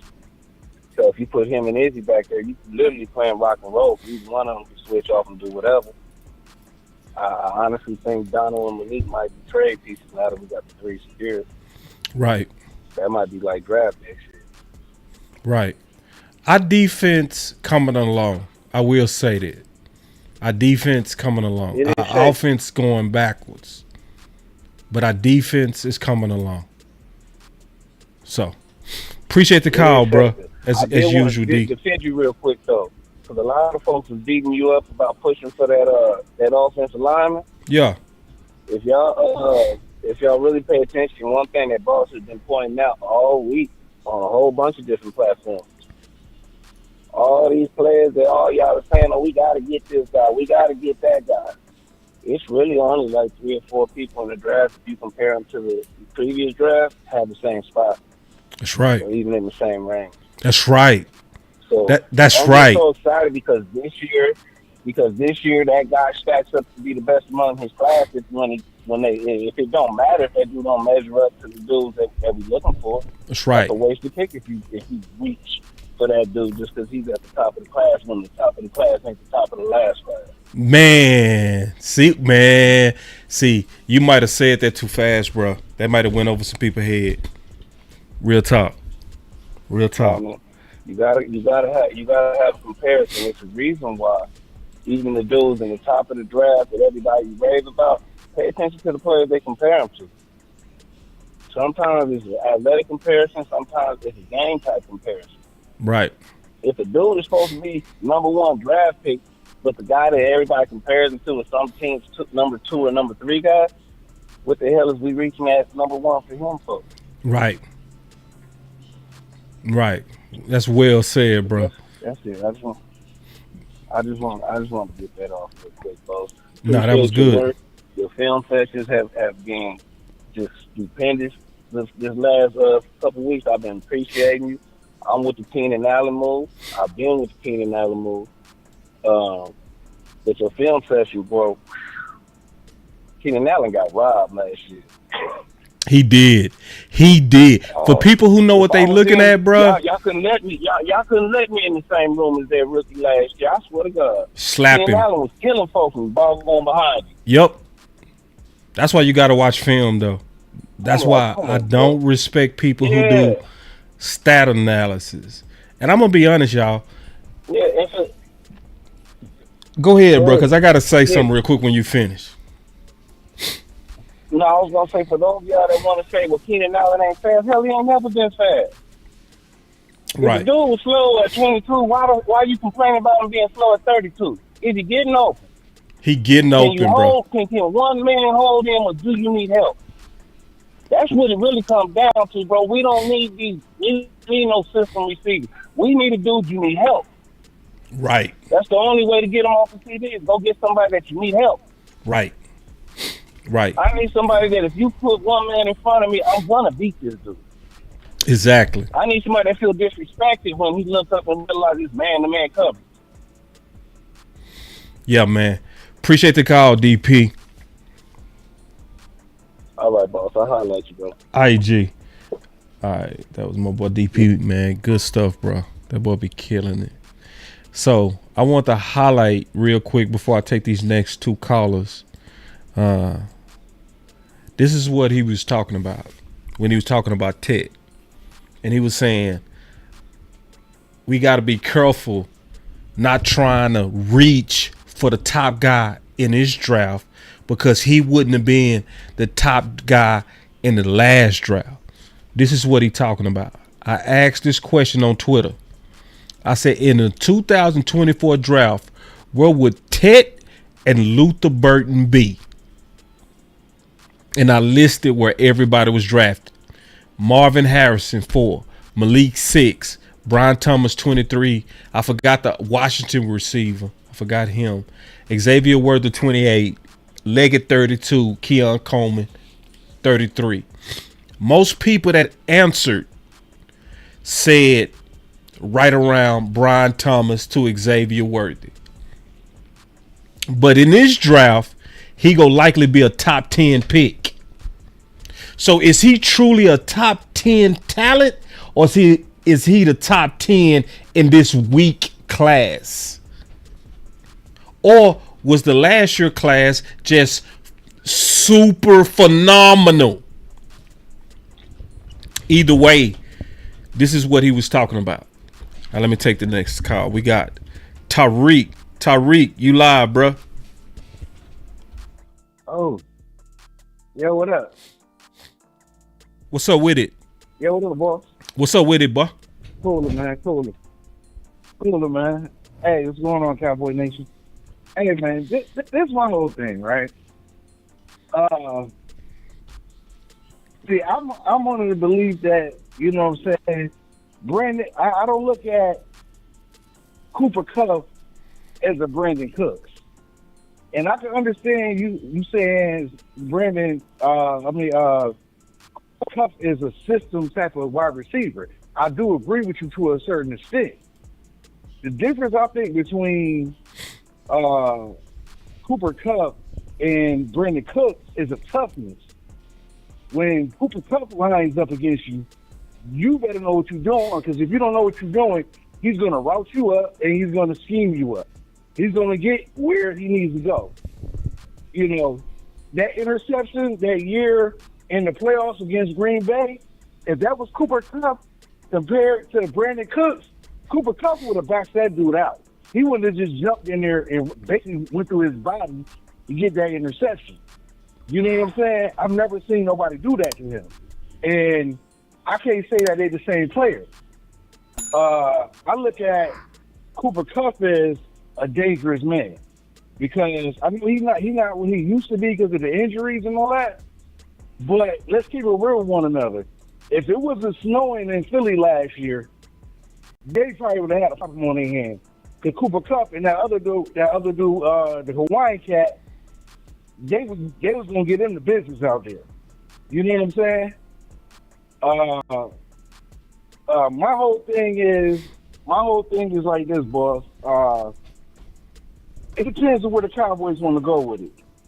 We all know we need a running game, and I'm glad that they brought these coaches in to try to give us a better chance at a better run scheme and up front, because that's what Dak needs. Dak needs the pressure up off of him far as a zone defense. The zone defense gives Dak Prescott problems. But when he has a running game, he knows how to pick his own defense apart, because you can't go in the zone that much if we got a dominant running game. You know what I'm saying? Yeah. So that's what I'm liking with the Dallas Cowboys did as far as picking his coaching staff and what they want to do. So they want to be physical. So if you're going to be physical, you need blocking receivers. You know what I'm saying? Yeah. And I'm not saying Keenan Allen not a dude. I feel like Keenan Allen is a dude still, but is Keenan Allen one of those dudes that he gonna block something up? You know what I'm saying? Yeah. I don't see Cooper Kupp gonna go out there and block something up. You know what I'm saying? Mm-hmm. He's not afraid to block. That's a good And point. I think a lot. People were saying that some of the reasons that's why he was getting injured too a lot. You know what I mean? Doing all that different exotic stuff out there that they asked to do with the Rams. My whole thing with Dak Prescott, if you get this man another, I do believe you probably need to go get him another experienced receiver that's been through the trenches. I agree with that. But at the same time, too, I want an older guy in here with these guys that's going to teach up the young pups. Like, let's not forget about this dude now, Floyd Lloyd. I think Floyd Lloyd got something. He just needs to learn the game speed of the NFL. You know what I'm saying? I think Mingo might be something. You know, once he gets comfortable and understands what we're running. You know what I mean? I don't have no doubt CD Lamb is going to do his thing, and Ferguson, I feel like he's going to step it up a little bit too this year too. I just think that we need a power style running game. We need lightning and thunder running backs back there.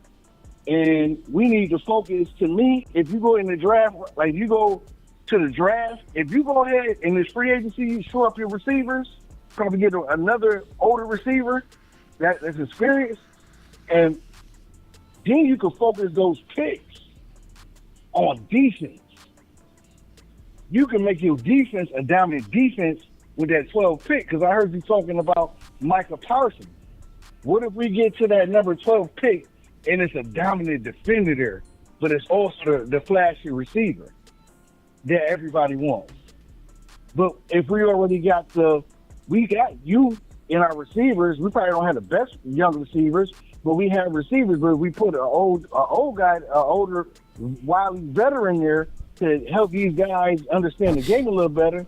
I think that'll be a bigger impact than probably getting a wide receiver. But if it's going to be hard though. it all depends on what the Cowboys want to do. Is they gonna focus more on the offense, or is they gonna focus more on this defense this year? You know what I mean? Because we are making a certain type of moves. So I don't know.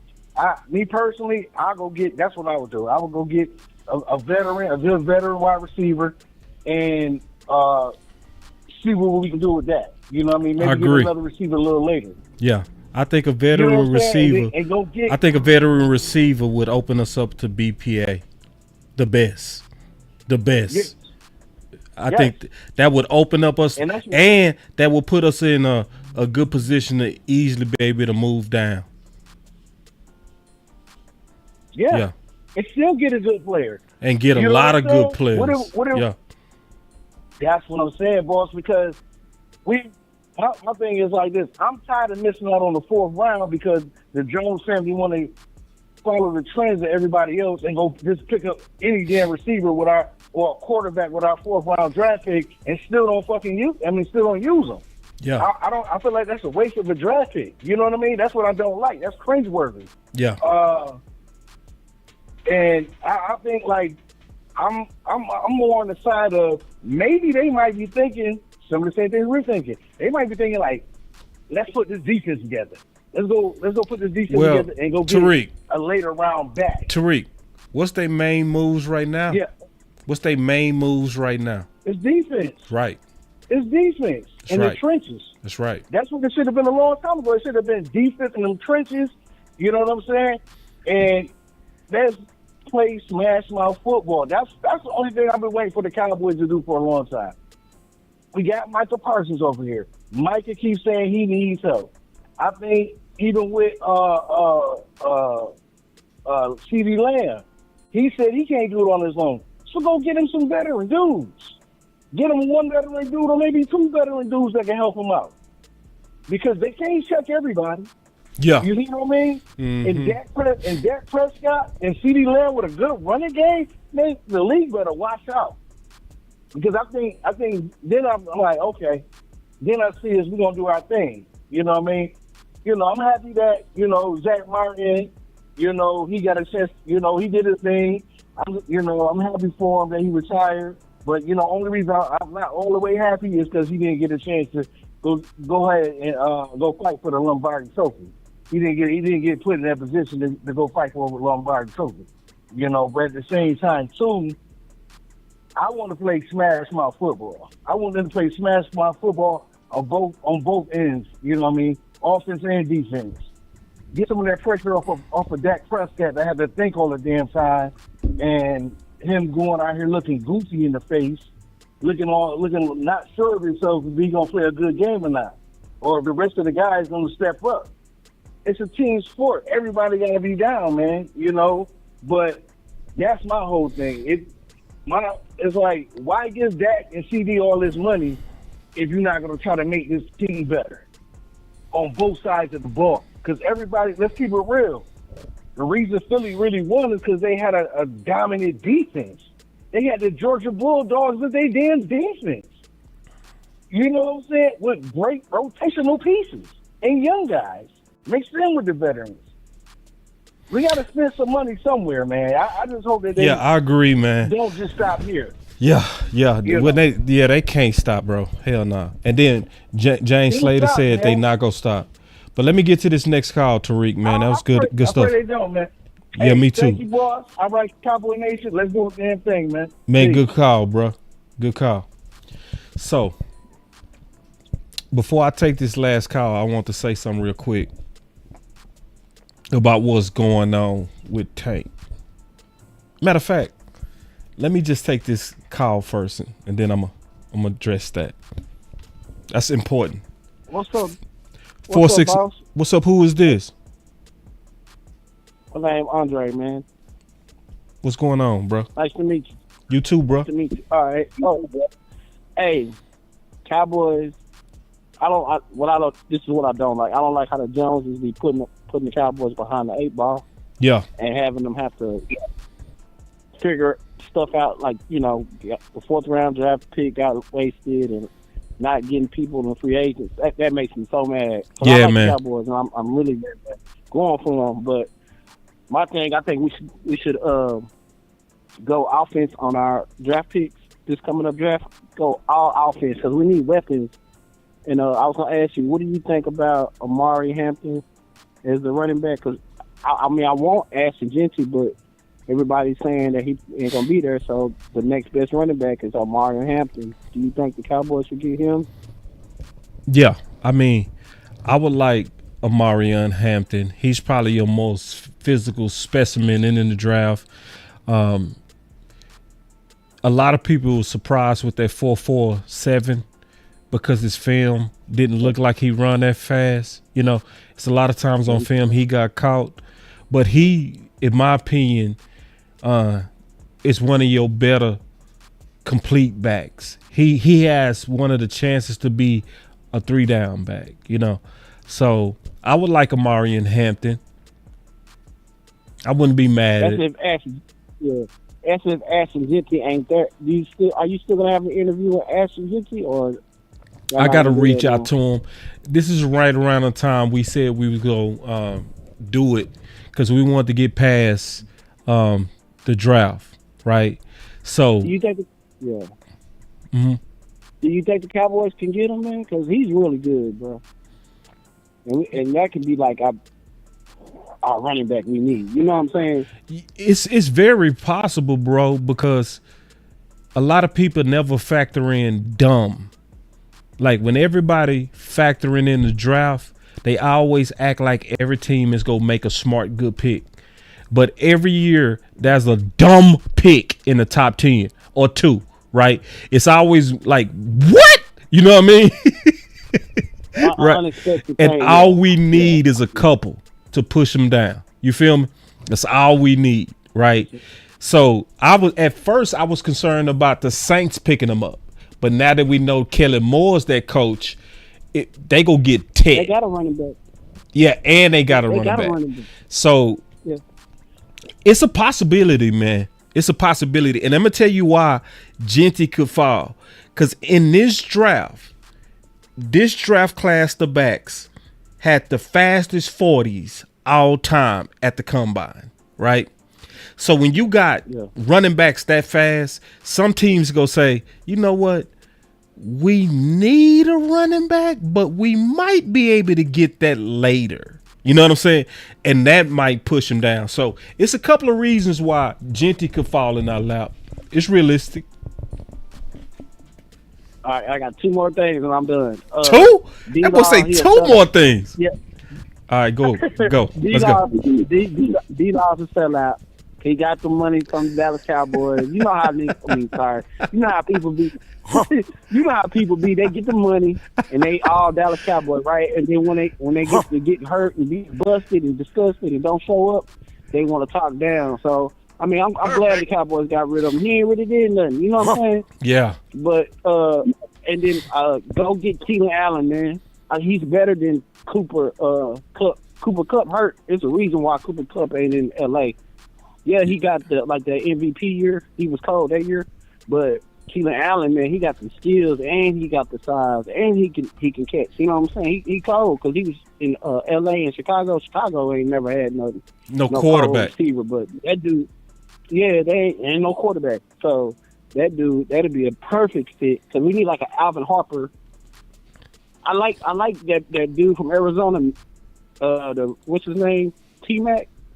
He's tall like Randy Moss, but I don't know if he's good like that. You know what I'm saying? So college is different from NFL.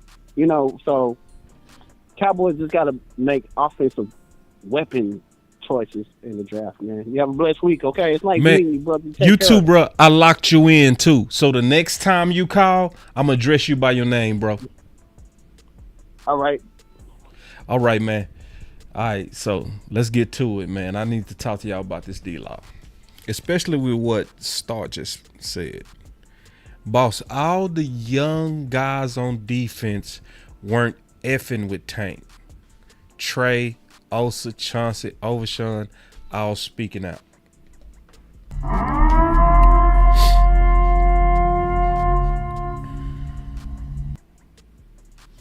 That gives me a chance to address something. And that's the rumor that Micah Parsons is not a leader. Okay. And you hear that a lot from us. Our content creators, our fans, you hear that a lot. So I'm going to give y'all my definition of leadership. Okay. And I'm going to give y'all my background and really stay with me because this got something to do with Tank and Micah. Hear me out. When I was in school, I was in a sales program and I was top producer and my team was the top team. But they were at odds, right? Everybody was fighting. Nobody liked each other, but we won. And because I was in college, I was happy we won, but I hated that we had bad morale. And I was the leader, so I felt like it reflected on me. So I said, I'm going to learn leadership. I'm going to do a better job of really working on my craft of being a leader, right? So I was in my church and my pastor was showing and teaching on leadership, and he was referencing this guy named John Maxwell, who I think is who has the best leadership training in the world. And so he was teaching on something, and I bought his book. And when he was teaching, one of the main things he said, I ain't never forget, and I still use to this day. He said, leadership has nothing about what position you in. He said, leadership is about one thing, influence. He said, if you can influence, you are the leader. Don't matter what position. So if some people might say, no, Dak is the leader. He's the positional leader. The real leader is who people follow, who has the influence. That's the leader. So for instance, a whole lot of people, what they'll do, they'll say, or they'll come in and John Maxwell was talking about, because he used to train churches and stuff like that. He used to teach people how to really become better leaders. He say the worst thing you could ever do is to be over something and say, we're doing it like this because I'm the leader, right? He said, because what'll happen is if you don't have buy-in from the real leaders, the vision that you want is not going to get executed. So he said, what you got to do is you got to be the leader that knows how to spot the real leaders. Meaning you need to be the type of person that know how to spot the people that have influence. So he said, whenever you really trying to lead, he said, the first thing you should always do is notice who is the person that when they speak, everybody stops.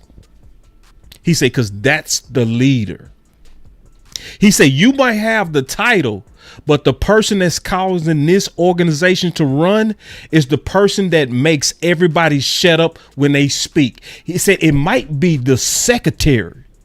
It might be the janitor. Who is the person that when we sit in this room and they speak up, everybody stop? He said, because when you figure it out, that's the person you need to influence, because if you influence that person, you get buy-in from everybody. That's real leadership. I said all that to say, when you see Trey, Osa, Chauncey, Overshawn all speaking out against Tank for Micah, go ahead and kill that Micah not a leader talk, because guess what? These guys are following him. So the first thing you need to, if you really want to see who the real leader is, the first thing you need to do is say, who is people following? That's why I never bought into people that said stuff like, Diggs ain't no leader. I be like, bro, y'all thinking that Dak shit. Y'all thinking that who is the person that's with the microphone and stuff like that. That's not necessarily the leader. The leader could be the dude that you think not the leader. Diggs could very well be the leader. You would just have to be in the environment to pick it up. You would have to be in that environment. So if you sit in an environment and everybody in there talking, and let's say Diggs say, man, god damn, and then everybody shut up, he the leader. Now you might think he not the leader, but the people that everybody follows, that's the leader. I'm telling you the real definition of leadership. You know what I'm saying? It don't have nothing to do with your position. It has nothing to do with who out front. You can be out front and nobody follows you. You could be the spokesperson and nobody messes with you. The leader is who people follow. That's the leader. Yeah. And I like this as a theory. He said, I think J. Lou is the real leader. To be honest, I would have to be in a room with everybody. I would be able to pick it up if I was just hanging out with the players. I wouldn't even have to say nothing. I would just watch. If I just watched and just peeped, right? So let's say if we was all out, right? And I'm kicking it with the Cowboys and we chilling. And ain't nobody saying nothing. Then somebody get up and say, hey, bro, I hate this spot, bro. Let's get up out of here. And then everybody start getting their stuff. Like, man, let's go. That person is the leader. It might be the smallest guy there. It could be. It could be Jordan Lewis. It could be. You know what I'm saying? And everybody will think, oh, Jordan Lewis, he ain't no leader. No, you don't judge leadership like that. You judge leadership based on who people follow. And then it's just true. Michael talks a lot. He does. That's true. But I want it to be clear. I just want to be clear. Based on John Maxwell, one of the best leadership trainers in the world. He talk a lot. But based on what we just saw, with everybody going that tank for Micah, that's the leader, y'all. I'm just letting y'all know. And I'm telling y'all this from my experience. Somebody might have a totally different definition of leadership. You know what I'm saying? So they might see it different. And some people see it different based on their training. Based on my training, the leader is the person that people follow. So I want to say that real quick. And obviously, man, I always appreciate y'all here, man, at Boss Cowboy Sports. Because y'all know we really, really, really take it serious in terms of measuring Kool-Aid. So, and they say, let's wait on that. No, I ain't got to wait on that. I really don't have to wait on that. Based on my definition of leadership, I don't have to wait on that. I have to just observe. Who did everybody just follow right there? Based on the leadership that I've been trained of what a leader is, and this is how John Maxwell said. He said, you can have the title of boss, but if you say, hey, everybody follow me, and you get up and nobody get up, he said, you just taking a walk. But if people get down with what you saying, you the leader. And you don't have to be the biggest person. It's just the person that everybody, sometimes the leader is a lady. Y'all think these women don't be leading? Shit. A real woman will lead in a heartbeat, because you know how she leads? A smart woman know how to lead by influence. She can influence you. See, you might be the head of the house, but who influencing it? Who influencing the decisions in the house? So yeah, you the man. You stick your chest out, but you ain't really running shit in your house. Because guess who got all the influence? Your woman. and she just stroke your ego and make you feel like you the man. But when it all come down to it, she getting what she want because she the leader, dog. Oh, wait, bruh. He say Dak is a bit. What you mean, bro? Talk to me, dog. Wait. And then start cooking. Start say, I agree, boss. Dak is the ultimate example leader. I agree. But Michael is the emotional leader. Yep. He's the leader that emulate because he is vocal. And that's who they following. That's just being honest. So, but I'm also being flexible with people who think different. I'm giving y'all the leadership definition that changed my life. Because when I started to apply Maxwell's principles, the very next time, yes, we did win, but my team had more morale, right? I was a much better leader, right? You know, because see, real leadership is just getting shit done. That's what real leadership is. It don't even matter who got the title. It's too many people that worry about titles. I never worry about titles. I never worry about that. The main thing that I'm trying to do, even in this space, I am trying to lead. What does that mean? I'm trying to influence. That's what I'm doing. So if you one of these sloppy content creators that go out there and say anything, my job is to cross-reference your badass takes and show that you in major error so that you can check yourself. And I'm influencing you with the accuracy of my content. I'm leading and I'm doing it on purpose. See, I'm gonna say something too. All these people that's talking about Kenneth Murray, all the same people that's talking about Kenneth Murray was the same people that didn't like Steele. They was the same people saying we don't need to run the ball, we need to pass on first down. It's like the same people that be hating on and always trying to lift up certain players and down other players. And frankly, it's the stat nerd crowd.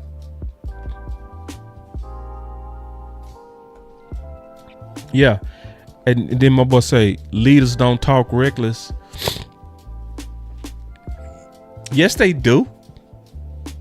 Well, according to my definition, if you talk reckless, but people follow you, you still a leader.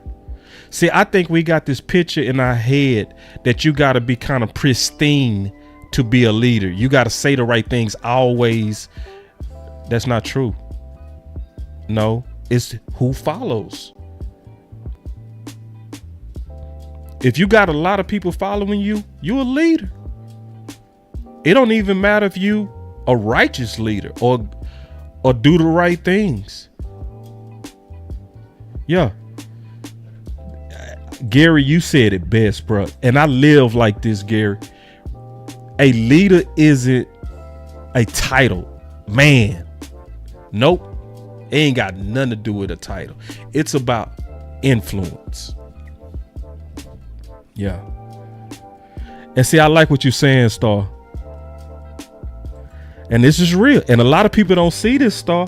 And I know you telling the truth. I know you telling the truth on this. Because I got a lot of people in the locker rooms. I know a lot of people in the locker rooms. Boss Micah bums with the guys. He does. He does. See, a lot of people don't talk about that. See, you'll say he's not a leader, but y'all leave out the facts that he take these dudes on trips. You know what I'm saying? That they hang out with him. They hang out together. See, what's the use of being a spokesperson, but nobody follow you? You see what I'm saying? So a good test of who the leader is, is when Schottenheimer had that press conference and Micah didn't show up. Notice a whole lot of people didn't show up, but Dak showed up. If Dak was really the leader that everybody followed, it would have been packed. it wouldn't have been no scragglers. But I guarantee you, if Michael would have showed up, it would have been about 20 dudes would have showed up. I'm telling you. So I know the talk can get on people's nerves. I get it. It can get on my nerves. I wish he would have been quiet today. I wish he wouldn't have went at Tank. I wish he would have let that go. But I like it now because I see it's an army of people that's behind him. And this could rally those guys. This could make them come together better. Star said, Shoty main task this year is build true brotherhood culture. Huh. Yeah. And you say, no, Micah and Dak always hanging out with other players. I don't see that, big dog. I'm going to be honest. I don't see it. And I also hear different, too, from sources. Just being honest with you, big dog. I'm being honest with you. When the last time you saw Dak out with the guys? And I ain't talking about at the Dak yard. I ain't talking about throwing balls around. I'm talking about when you see them in photo ops, or not even photo ops, if you just catch them out and about, who with them? Who with each other? Who is everybody following? When Amari come in town, who he kicking it with?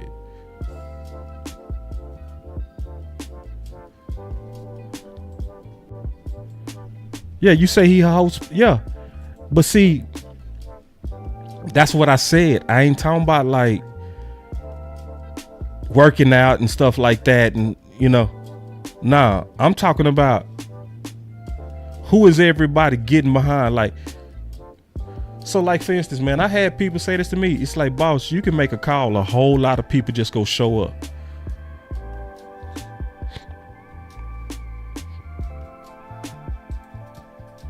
I just be talking, dog.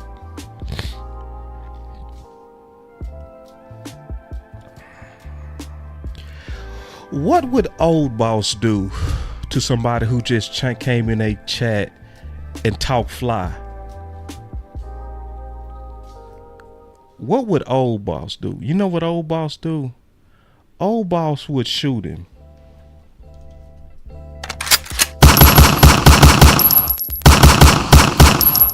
Somebody had the audacity to walk in my goddamn channel and talk fly to me because they don't agree with me. But see, you talking to new boss, bro. Everybody around me shooters. Ain't no telling who was shooting. I ain't gonna shoot you for being disrespectful. I'm gonna ask my shooter to shoot your ass. Everybody around me shooters. Ain't no telling who was shooting. Shoot him. Bye. If we locked in, ain't no switching up. Can somebody confirm when the kill is done? See, y'all ain't gonna do this, bro. Y'all ain't gonna never let y'all do that. I ain't gonna never let y'all come in and be disrespectful. See, we can disagree. It's some people that disagree with me. It's some people that's like, I don't agree with that. Tyrone Church said that. Somebody else said that. But guess what? Wasn't no big deal. Guess what? I know sometimes people disagree. I wasn't tripping. But when you go come in here and you go try to get fly with me. Everybody around me shooters. Ain't no telling who was shooting. So, yeah, I ain't gonna shoot you. I'm gonna just have my shooter shoot you. Bringing real back. He be speaking his mind. That boy with the shit. Hey, Edge, I got you, man. I'm gonna make you a mod. Let me make Edge a mod right now. Hold on real quick. I gotta do Edge. Edge, she go too hard. I gotta make her a mod right now. Y'all give me a second. He dead, thank you. Kill confirmed.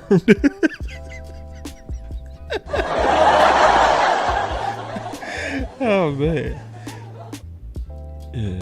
Somebody go come and say, boss, just be talking. Bro, y'all out your mind, bro. Y'all think listen, I don't want none of y'all subs that bad where I'm gonna just let y'all be disrespectful because you a sub. If you don't get your goofy ass out of here, bro, just because you disagree, that's fine, bro. Like, some of y'all need to grow up, bro. Just like, hold on, let me make Angie a mod. to do that right now. Boom.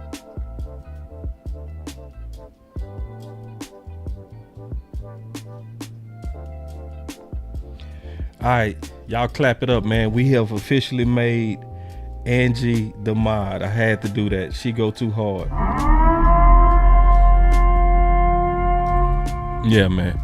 So anyway, pick 12 is gonna be interesting, y'all. Pick 12 is gonna be interesting. So y'all stay tuned. We got us a major debate that's gonna be coming. It's gonna be between some very smart people. And then at that time, I'm gonna answer your questions, Chris 214. Until then, I'm out.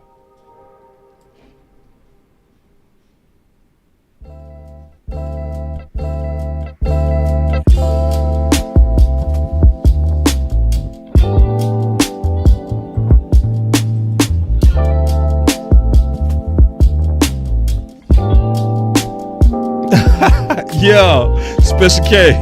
Yeah. That's what I'm talking about, bro. Yeah, I took all that time for you, Angie. You worth it. You worth it. Yeah, man. I appreciate y'all, man. Much love, man. And so y'all look out, man. Boss gonna be coming back with another. OC gonna be dropping some videos. I'm out. I'm really out this time.